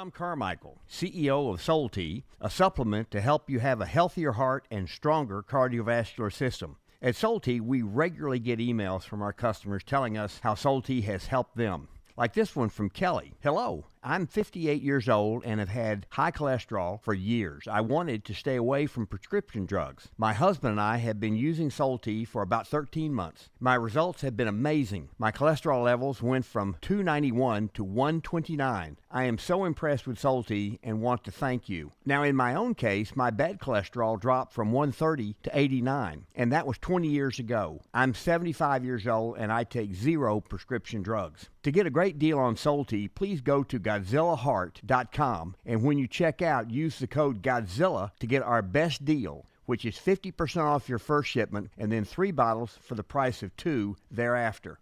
You don't have to live with a broken heart. Do you suffer from Try declining Solti bone and today. joint health? Hi, it's Tina with the John Fredericks Media Network. And when I heard about our company's Women's Challenge, I jumped on the opportunity to test this amazing supplement that's already restoring my bone density, soothing my joint pain, and helping me regain lost mobility. I've experienced so many benefits in such a short time with Native Path Collagen Peptides because they support my bones and joints, boost my metabolism, and unleash the most radiant skin and hair since my 20s. In just 2 weeks, my knee stiffness is gone, and I'm already hitting the gym more aggressively. And I get so many compliments on my glowy skin and shiny hair. Native Path Collagen Peptides are so easy to take. They're tasteless, odorless, and mix great with my morning coffee. Read thousands of 5-star reviews at getnativepath.com/Godzilla. Level up your self-care with Native Path Collagen Peptides. Try it risk-free for as low as $21 today. And get free shipping at getnativepath.com/Godzilla. In 2008, the amount of concentrated time people could spend on a task without becoming distracted was 12 seconds. 5 years later, it was only 8 seconds, 1 second less than a goldfish. If you're often distracted or have trouble recalling information, you're likely to fall behind in the demanding, fast-paced 21st century. In other words, brain performance is more critical now than ever. Boost your brain power with Healthy Cells Focus Plus Recall.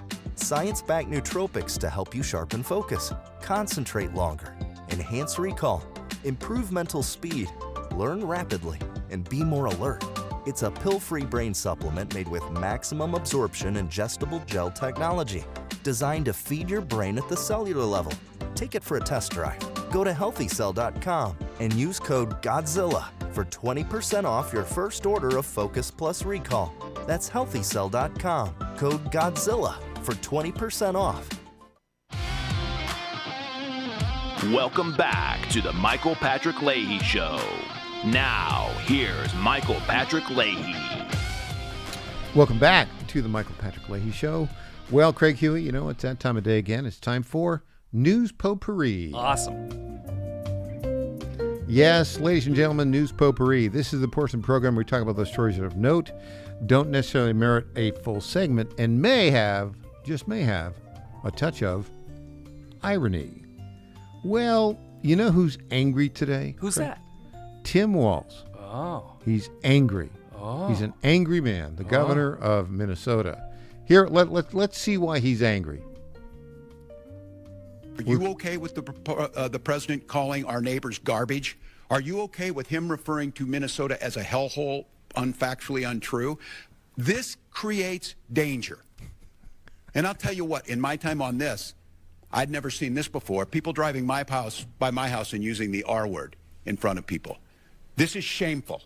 And I have yet to see an elected official, a Republican elected official, say, you're right, that's shameful. He should not say it. So look, I'm worried. We know how these things go. They start with taunts, they turn to violence. So deeply concerned. Whoa. said the guy at the party where everybody calls Donald Trump a Nazi. Fascist. Fascist, and then racist. 2 guys try to kill him. I don't know.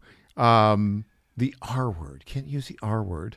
And he's so angry about it. The other thing about this is kind of interesting. I don't know if you saw this, but there's over $1 billion of alleged fraud by the Somali community. You know what? It eventually gets exposed. Yeah. And when you've got the people in the Trump administration looking for corruption, looking for this type of injustice, look out. And I expect it to happen in California, but we'll watch as we see what happens there in Minnesota. It's really bizarre. And there's all these whistleblowers at the Department of It's amazing. Those are bureaucrats who couldn't stand the corruption and spoke out against it, and they were silenced. Well, they told Tim Walz there's all sorts of fraud going on amongst your Somali friends. Yeah. And he did nothing. Yeah. It's almost as if he aided and abetted the fraud. Ooh. It's almost as if. What do you think? I think that's probably true. And you and I are old enough to what would Mary Tyler Moore say about, remember Minneapolis? Yeah. beautiful city. Oh, yeah. When she did 1970s, the Mary Yeah. Tyler Moore Show, the big show. She was a producer of a local television Nobody knows station. what you're talking about, but yes. Well, you and I know about Yeah. it. The Mary Tyler Moore, and of course that great scene of in this beautiful downtown, the opening segment where she throws her hat up. Right. Let me tell you something. If she went there and threw her hat You up, wouldn't recognize it. The hat would be stolen by the Somali right. gangs there, right? Yeah. There's also this wonderful clip that I saw that was of, the soy boy mayor of Minneapolis. Yes. Jacob Fry. Oh, yeah. So, he's got to, in order to get reelected, some Somali socialist ran against him, and he beat him. Yeah. But he has to just, be subservient to the Somali community. Oh, yeah.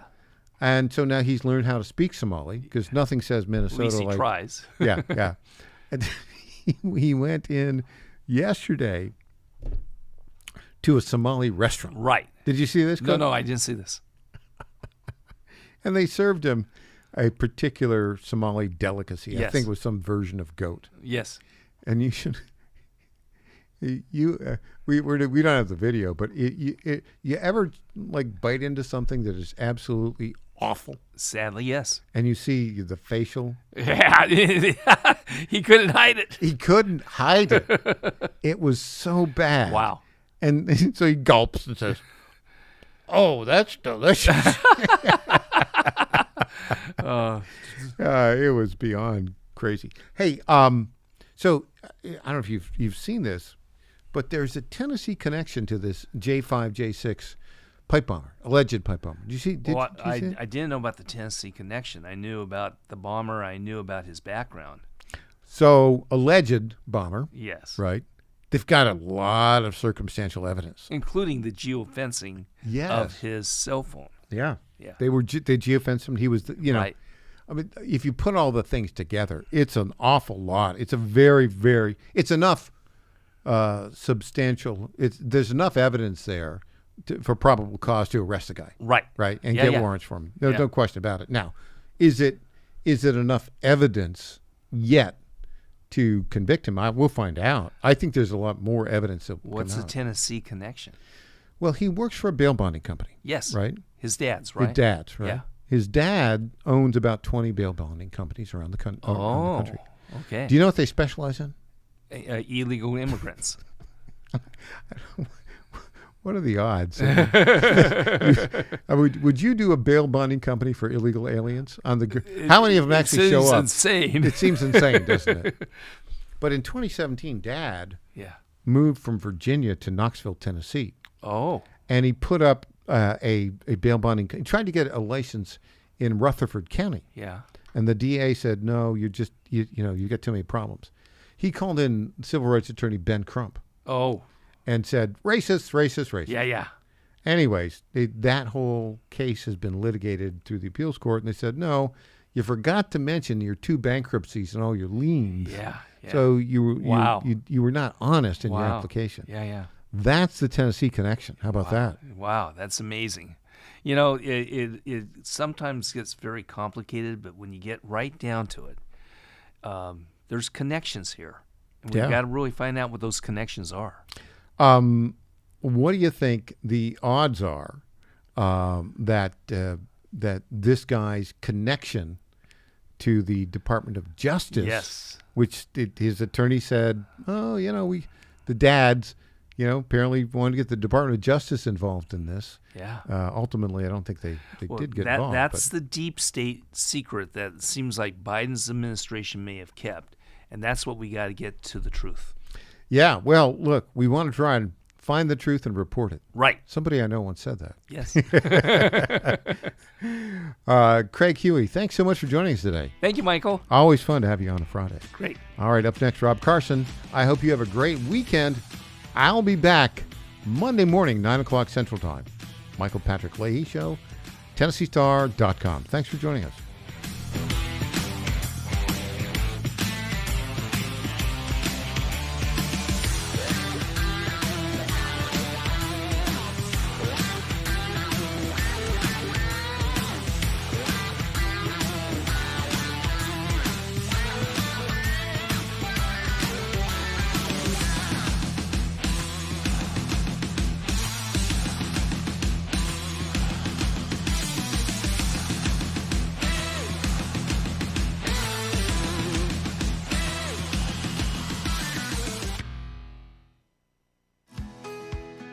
This is State Senator Mark Pody. Government is limited to what it is supposed to do. One of the things that is critical that we're supposed to be working on is transportation. Here in Middle Tennessee, our roads need more help. As your state senator, we are focused on getting more money reoccurring without a new tax increase for our roads here in Tennessee. This is State Senator Mark Pody.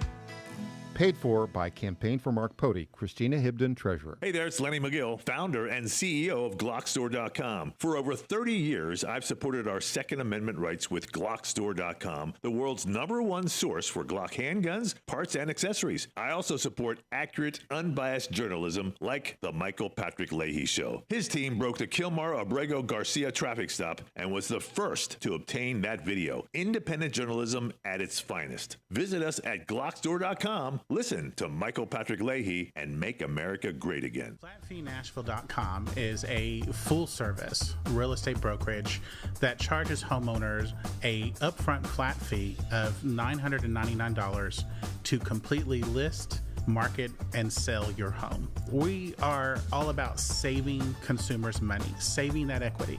Nobody should hire an agent and feel like when that agent walks in the door, that agent is more concerned about the down payment on their next Mercedes purchase versus saving the equity that those homeowners have worked hard for.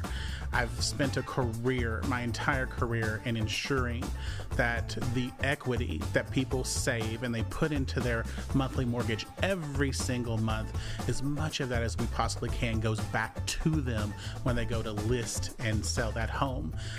The idea is to give homeowners the ability to really create generational wealth. FlatFeeNashville.com, FlatFeeNashville.com.